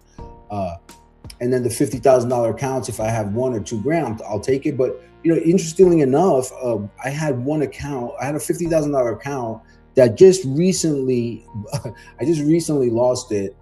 I lost it in late June, and I had that account since late February. I traded that account, that $50,000 account, with the account I've been paid the most on. And at one point, I lost track of it, but at one point, I know that we're taking payouts. I traded it up to from 50,000. I traded it up to 79,000, and then I was taking payouts along the way, but I had a consistency problem and I had to keep trading it and so forth. But yeah, those $50,000 accounts work well for cash flow. Terry says, "Wow, patience." Yeah, I'm just gonna let it work now, Terry. I'm just gonna see if I can get that extension. Really, what I'm looking for. So Terry, so let's look at the blueprint, right? Let's go to the market blueprint, and what I want to do is review exactly what the expectations are here, what I'm looking for.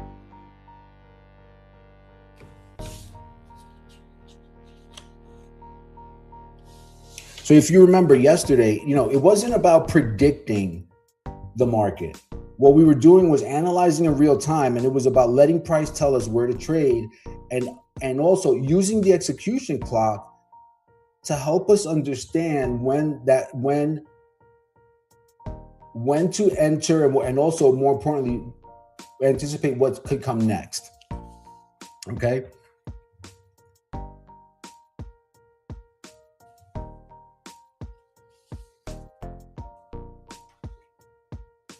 Remember that price gives us the level, but time gives us a real edge.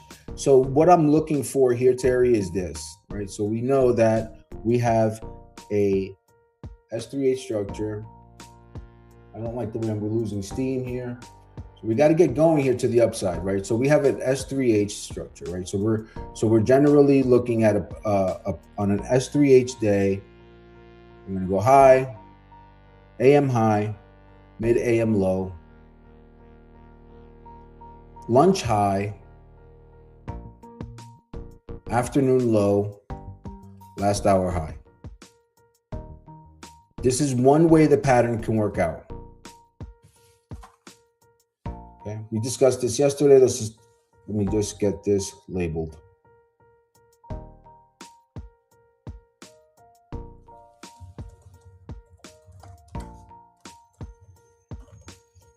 Pattern A. All right. And what that's going to look like is this would be a AM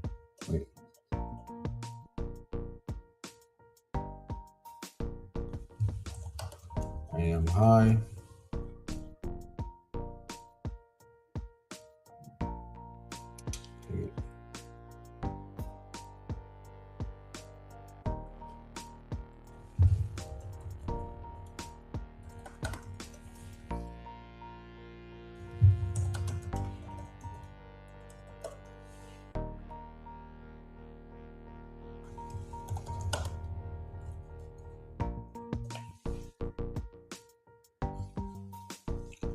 I'm going to call this lunch high or afternoon high.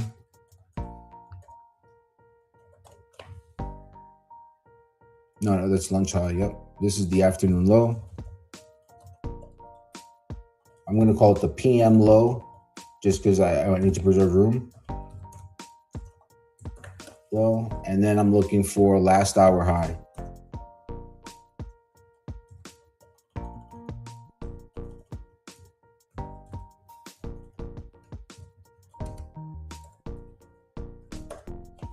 Okay, so that's pattern A. There's another pattern that can play out on an S3H day. It looks something like this. So, and I'm going to discuss this further today at 2 o'clock, at 1 o'clock. But here's another pattern that can play out. Gosh, I'm going to run out of room here.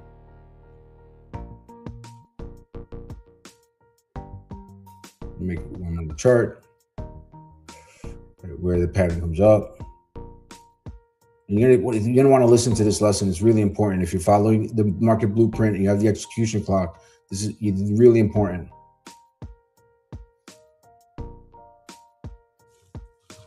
What?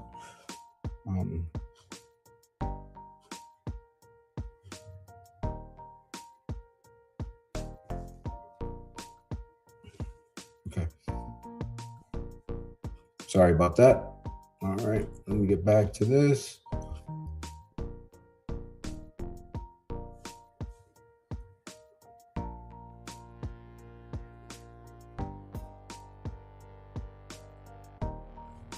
I'm going to put a little mark here just so that we can mark that high. All right, so this is going to be pattern B.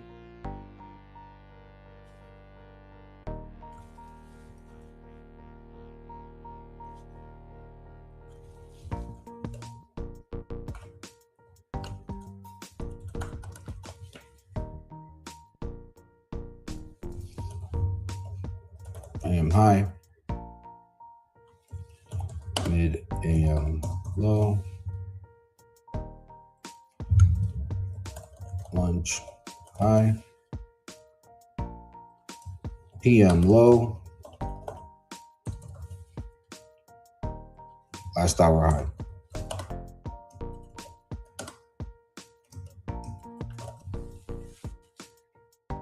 All right.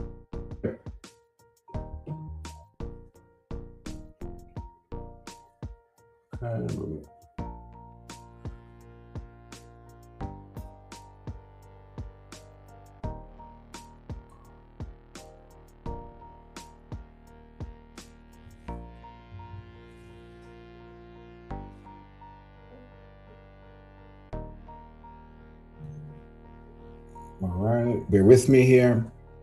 It's gonna be good stuff. Whoa, look at that. Is that real? That is real. Okay.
All right, sorry about that. All right, let's get back to this clock lesson.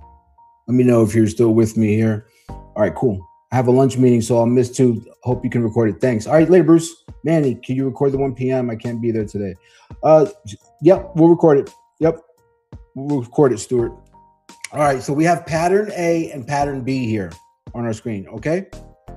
So what most important about an S3H day is we need to monitor the relationship between the lunch high,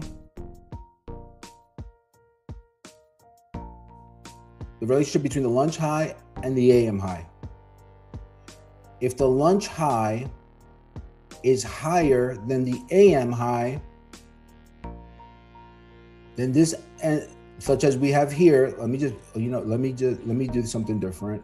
Let me just get a different color here. So if the lunch high, here the lunch high, in pattern A, when the lunch high does not eclipse the AM high, we usually end the day with a more symmetrical type balancing day. So you think something like this. Okay? When we get, that's for pattern A. In pattern B, when the lunch high eclipses the AM high, typically you're going to get range extension into the last hour or into the afternoon. And on this setup, much as I said yesterday, this 2 o'clock trade becomes very important. This is one that if I wasn't here, I'd come back for it. Hang on.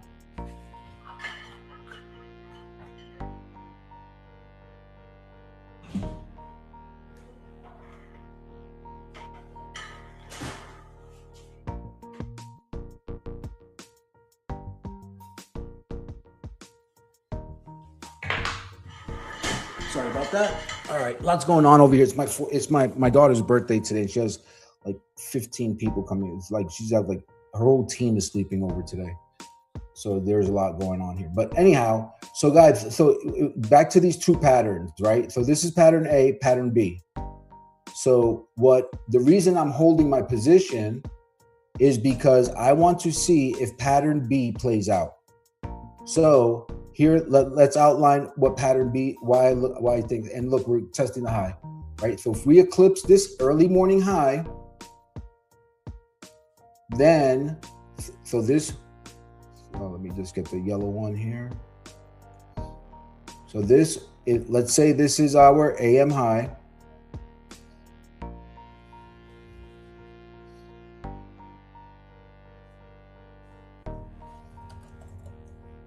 Say this is our mid AM low. Where should I hold the trade or not? Let me ask you guys that question. If the pattern B is what I want to find out, I don't know what's going to happen, right? I have to wait. I have to let it play out. But if pattern B plays out, then the expectation. Do you guys think I should hold the trade or should I cut it? Yes, right. So I think that if this plays out, again, we just traded up into this resistance. We know we have this market blueprint resistance, right? But if I get this pattern where this is the AM high and we eclipsed it, we already eclipsed it by 1 tick. Let's go. Come on, close up there and make it stick. Then I'm going to cover. Then I have a better cover for this position into the lunch high. That I'm trying to capture on this trade. I'm trying to capture this leg by sacrificing this pullback, by sitting through an unrealized loss, putting my stop below it. I'm trying to capture the next leg. Sometimes you have to sit through a pullback in order to capture the next leg. And then if you have an account that's profitable, or if your trade is already in profit, right, like this one is, then let it work, because I want to let it work because I don't want to trade again. I'd rather just stick with this one and try to maximize it as opposed to closing it and then hunting another trade down. Okay, I hope that makes sense. Let me know if you have any questions about that. Again, I'm going to discuss this more at 1 p.m. But and look, it's not looking great right now. I'll tell you that much. Jesus Christ, we went right up there. I was talking to her. We traded 77.81.75. The prior high was 77.81.50. So we one ticked it. So only 7 contracts came off up there, guys. So here, now this is where the read gets a little bit more granular, right? So where it's a 13 pass. So we have 2 more minutes on this candle to form. But we one ticked the high, or 2 ticked the prior high, and only a handful of contracts came off. So that's what we would, if we don't get back up there, that's where we can start thinking, well, maybe that was a failed auction, right? Think about an auctioneer saying a dollar bid, dollar bid, dollar bid, dollar quarter bid, dollar quarter bid, dollar quarter bid, $1.50 bid. And then he got up here and nobody would wanted it anymore. Everybody stay quiet. Seven guys bid it and nobody else came behind them, and they got stuck with the bag. When you see 7 like that, that's typically like retail chasing, and those guys got hosed. They bought 77.81.75. They chased it. They're probably having a bad day, hot under the collar. They hit market buy. They got the top tick print, and they hit 81.75, and they just got, and then it pulled back to 74. No one's going to sit through a 7-point drawdown holding the top tick of the day. You're thinking, oh God, I just top ticked it. He's covering for like a 3, 4, 5-point loss and then reversing because he thinks it's going to go lower, and now he's getting stopped out again. I hope not. I hope that it's not happening to anyone.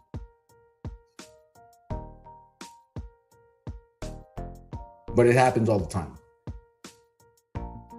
This is why it's so important for us to understand the auction and talk these concepts through, so that we can have a better understanding of what we're facing and just have a better read of the price action, right? Like, just understand that, hey, I don't like, if price elongates here and say that this turns out to be a bigger winner than closing it for a 14-point gain. Okay, if I get another 5 or 10 out of it into 12:30, maybe that's great. And then for me, it's also about, oh gosh, I took that off. For me, it's also about sticking to the plan, right? Formulating a plan. So now you guys know that I'm not just holding it, hoping for something to happen. What I'm doing is I have a technical analysis. My analysis point, I'm using my tools. I'm watching the auction. Well, again, we're going back to the higher time frame. We're seeing that, hey, this is the shelf. Remember, on the 4-hour chart, let's take another look at it and see what the conditions look like right now. All right, so we're going back to the 4-hour chart. Look at that print on the 4-hour chart, guys. Look at that, team. Look at that, right? Remember, we said this was the high that we were watching. See if it breaks up, 77.75. And this print here, this was red up until just a little while ago. So now, anybody that was short based on this candle is probably, I think, in my opinion, from what I was analyzing this morning, it looks like there's a ton of fuel, like right here in this range. And so now what I'm hoping is that this print, which is it starts at 9 a.m.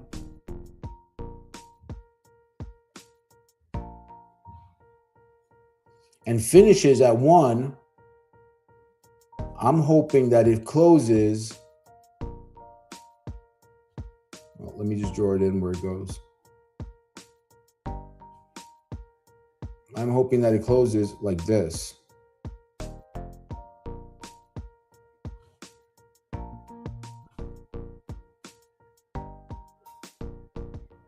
That it leaves that wick in there, and that maybe it closes somewhere up in here.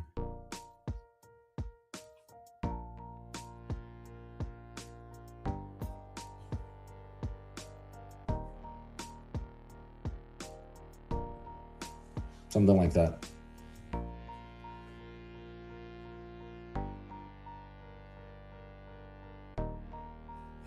All right, let's get back to price action. Yeah, we're stalling out again. We still haven't done anything better. Okay, good. I'm glad to hear it, Docky. Terry, can you please post a link to your chat room? Yeah, sure. Hang on a second. Sorry about that, guys. I was looking at the other chart. Just 1 second. Here it is. Let me know when that comes through. Let me know when he sends that. I'll make sure it gets expedited as quickly as possible. But you if you put your email into that list, you should get a code back, and then you should be able to log in. It gets squirrely sometimes, so just let me know and I'll help you out. There's nothing for me to do right here. Just watch it. Just monitor it.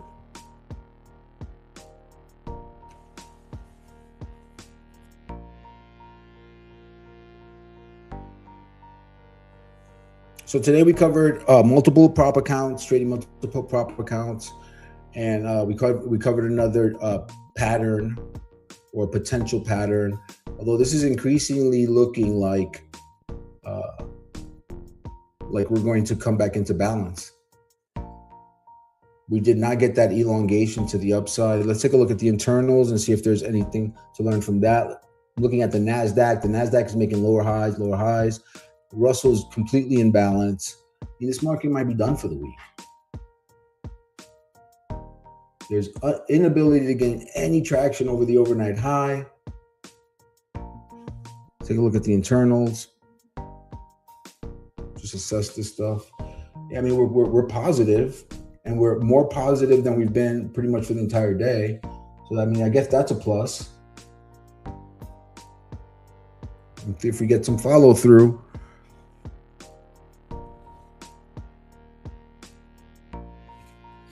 We still have 30 more minutes.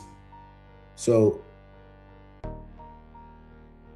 30 more minutes. Let's just get creative with this, right? So 30 more minutes is what? The 5-minute chart is 6 more prints. So, well, actually we have 8 more prints. So do we stay chopping around here?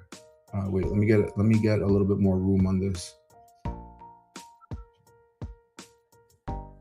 So now, what will be the look to give me confirmation that we are going into balance or that we're going to break out? Well, if we're going to break out, I want to start seeing some closes like this. Even if we trade up here and then come back down and come up here and come back down, I'm fine with that. Then we get the final high pop. 1, 2, 3, 4, 5, 6, 7, 8. And then up here, we put in our lunch high.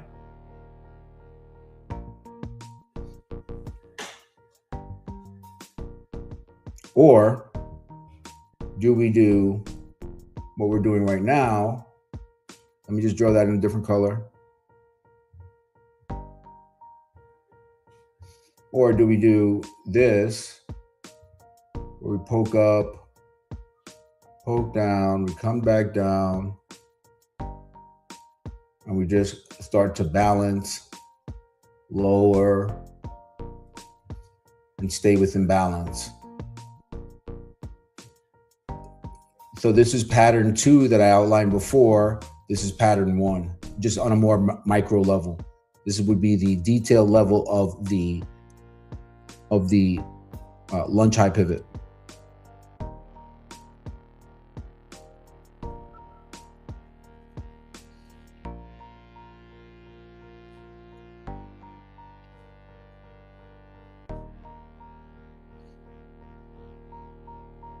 Okay. So let me know if you guys have any questions about that. Please don't be afraid to ask any questions. If it's unclear, I'm sure it's not as easy as I might hear myself explaining it. So feel free to ask some questions. I'm going to take a quick bathroom break. I'll be right back.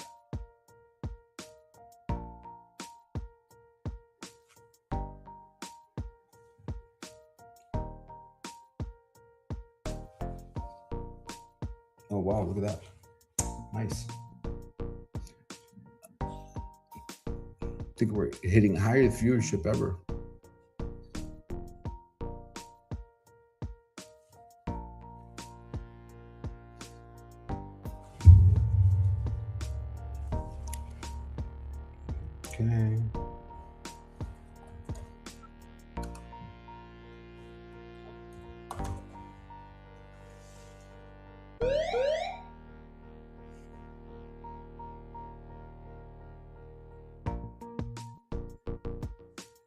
All right, it looks like we're stabbing higher here. Let me keep an eye on this, on this, on the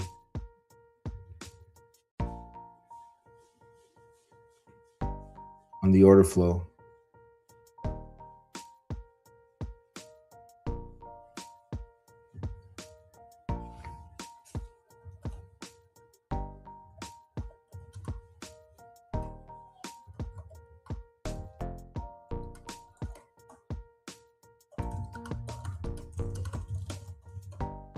Getting some extension here.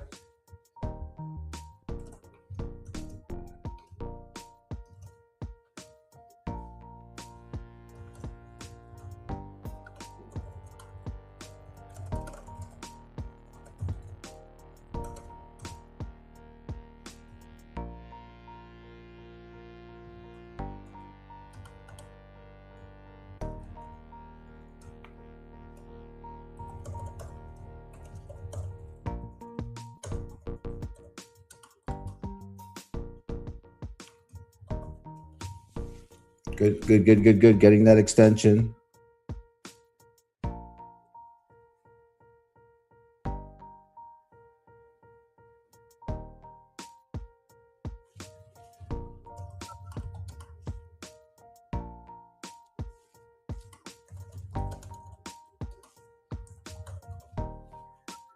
Nice extension here.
All right, nice extension here.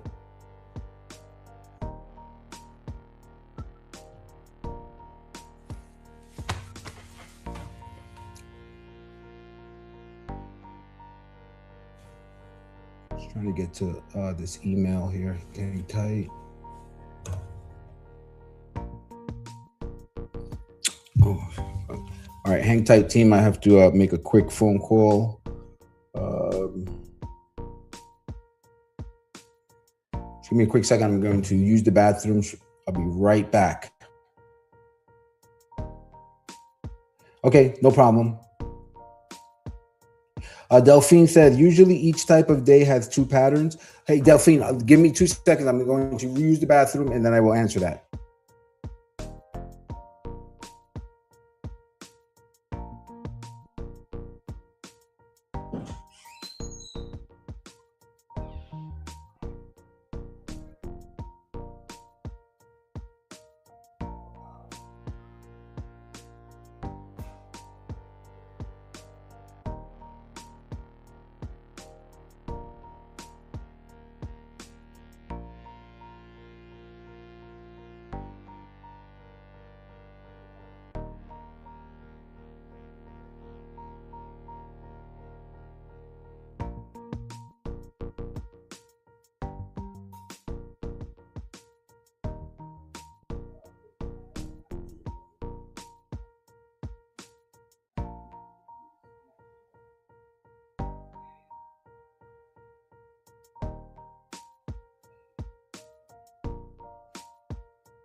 All right, guys, I'm back. I'm not sure that anybody left. I think everybody scooted for lunch, which is totally fine. But if anyone has any questions, please let me know. Happy to answer them. We're going to be discussing a lot of these. Going to be discussing a lot of the concepts that I shared with you all today at 1 p.m.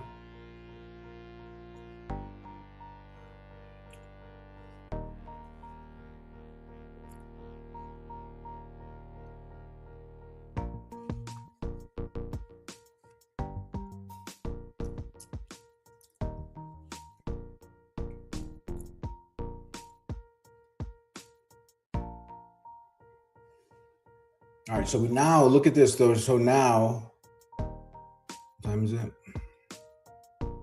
This is interesting, right? We have this negative outside print on a 5-minute, which is definitely an alert, right? Let's stay alert. Let's take a look around. Oh, wait.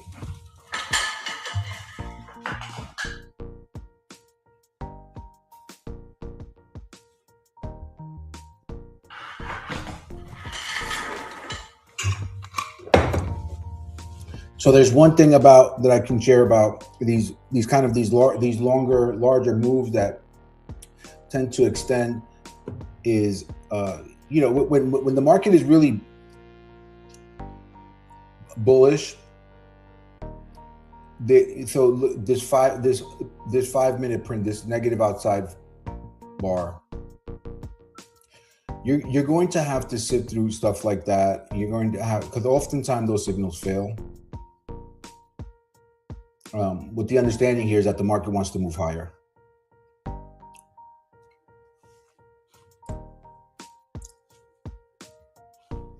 So now I think it's prudent to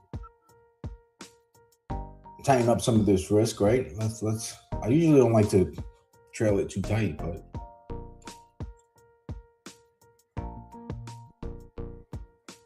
again, that's just a personal preference. I like to have a way more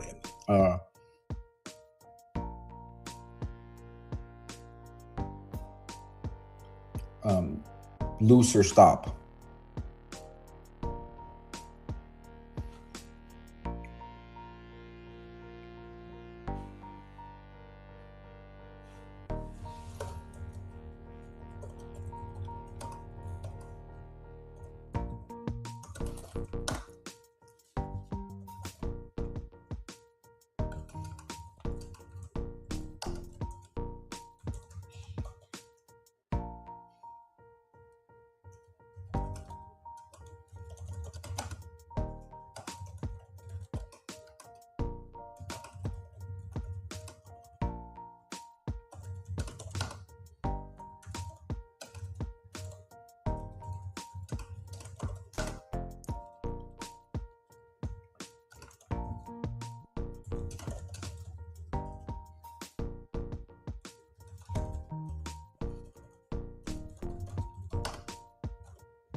Okay, that continues to play out to the upside.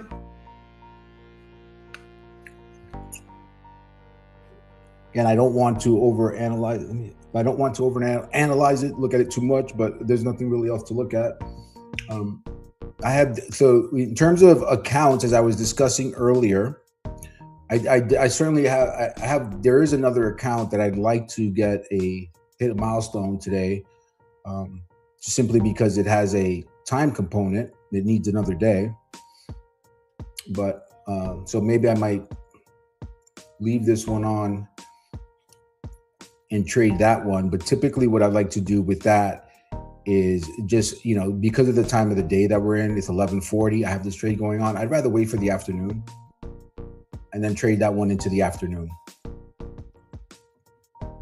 So again, like if we're looking at that pattern that I drew out earlier,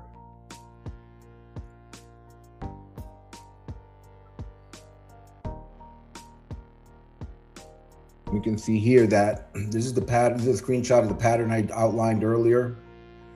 And so we are getting this pattern B play out. Right, where now we got extension higher. We're looking to cover our long position into this high. And so in terms of that other account, then I'd like to trade that around here, around that 2 o'clock low. If something materializes. Market's it looks like it's pretty intent on grinding higher, but I mean, I could be wrong. Let's take a look at the higher time frame and see if that's in alignment. Have we cleared any milestones, or are we just going to chop further? Let's take a look. Let's break it down. So here's our ruling reason, our 4-hour chart.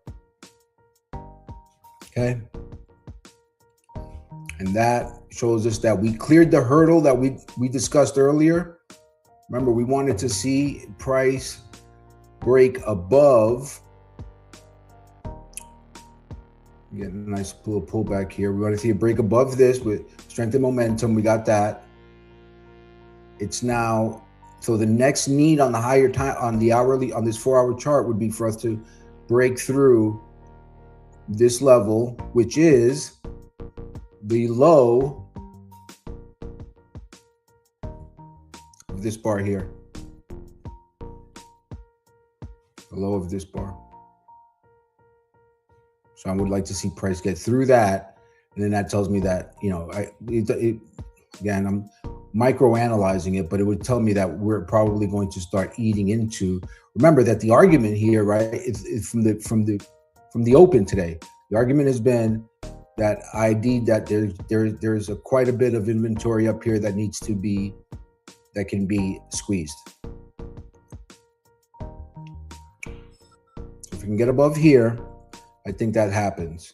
We just tested it on the first. This is our first test of that area.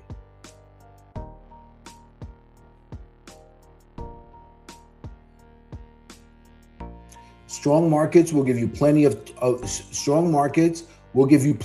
reasons to exit a good position.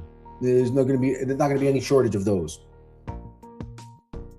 But they often throw off false signals. Have you ever been in a trade like, oh man, I shouldn't have exited. Look, we just reversed. This could be our high though. What time is it? Yeah, we're in that window now. See how the high looks. Yep. Trade high up. We trade up to 88.6, 77, 86, 75. Now we're pulling back here. Just fine. Let's see what happens. 64. I still haven't secured any more profit than so I was at 14-point gain. I raised it, so now I'm assured a 20-point gain plus commission. Let the ES pay for the commission.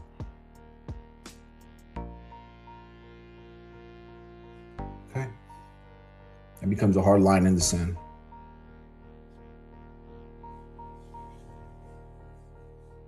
Again, our thesis today has been the higher time frame from the open, right? That was established before even one 5-minute RTH candle was printed. So if one 5-minute candle looks ugly, I'll just go back to the higher time frame and see, how many ugly 5-minute look at this chart, right? Say, how many ugly 5-minute prints do you imagine there were in this candle? How many ugly prints didn't we see in this wick? Quite a bit. Quite a bit. Coming into the quarter to noon time, coming around the bend for my time, I have to knock off and take care of some personal items, and then I'll be back around 1 o'clock to discuss prop trading mechanics, prop trading boot camp, and the execution clock.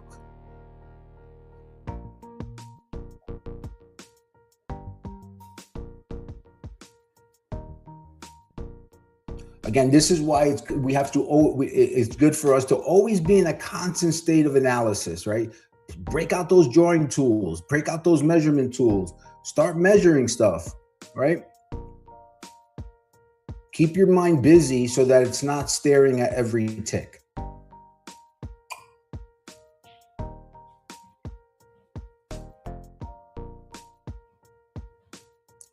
$11.45. Okay.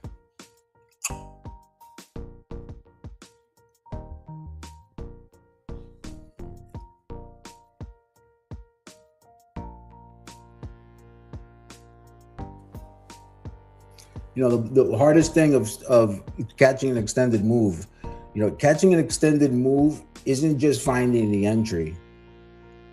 You have to survive all the little rotations that make you want to second guess yourself. You have to get an anchor thesis and stick with it. That means accepting that the market may pull back and it looks ugly, but you're looking for that next leg. And then always asking yourself, what would invalidate your thesis? So for this, let me just go through that for myself here. Yeah, if we broke through, if this market is not going to trend and start breaking the 21 period moving average, which is at 77.74. So that's a good risk marker. I also have this low pivot here that I feel comfortable with securing 20 points. So I can just sit back and let this work. Where's the upside target? That's a better question. Let me go to my trade plan. Let me go to the market blueprint. And I'm going to see gun to my head, where do I want to take the profit? I know I'm not going to get out at the top. At whatever the top is, I don't know.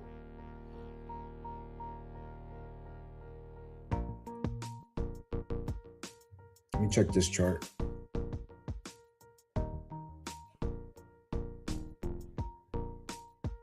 So I have 77. Yes. Yeah, 7,800. I mean, if we can get up to 7,800, I don't think we can get there, but that's a no-brainer of an exit for me. No-brainer. If we get up to 7,800, catch me if you can. I am out. So that said, 7,800 is 13.25 points above today's high. That's possible. That is definitely possible. Let's put it at 96. Let's see if we can get 96.50.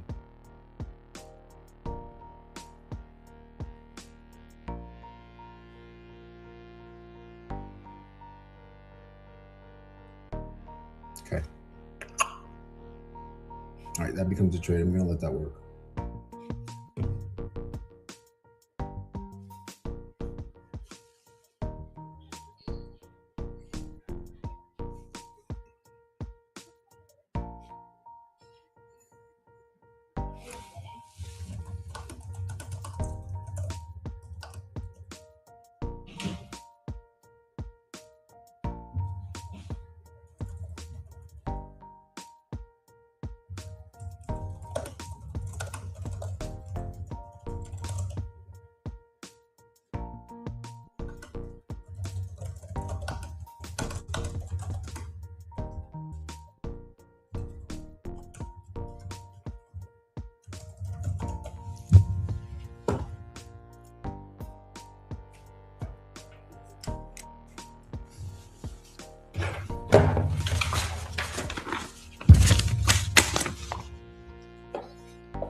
All right, team. So it's coming into noon. I am going to wrap it up for the morning session.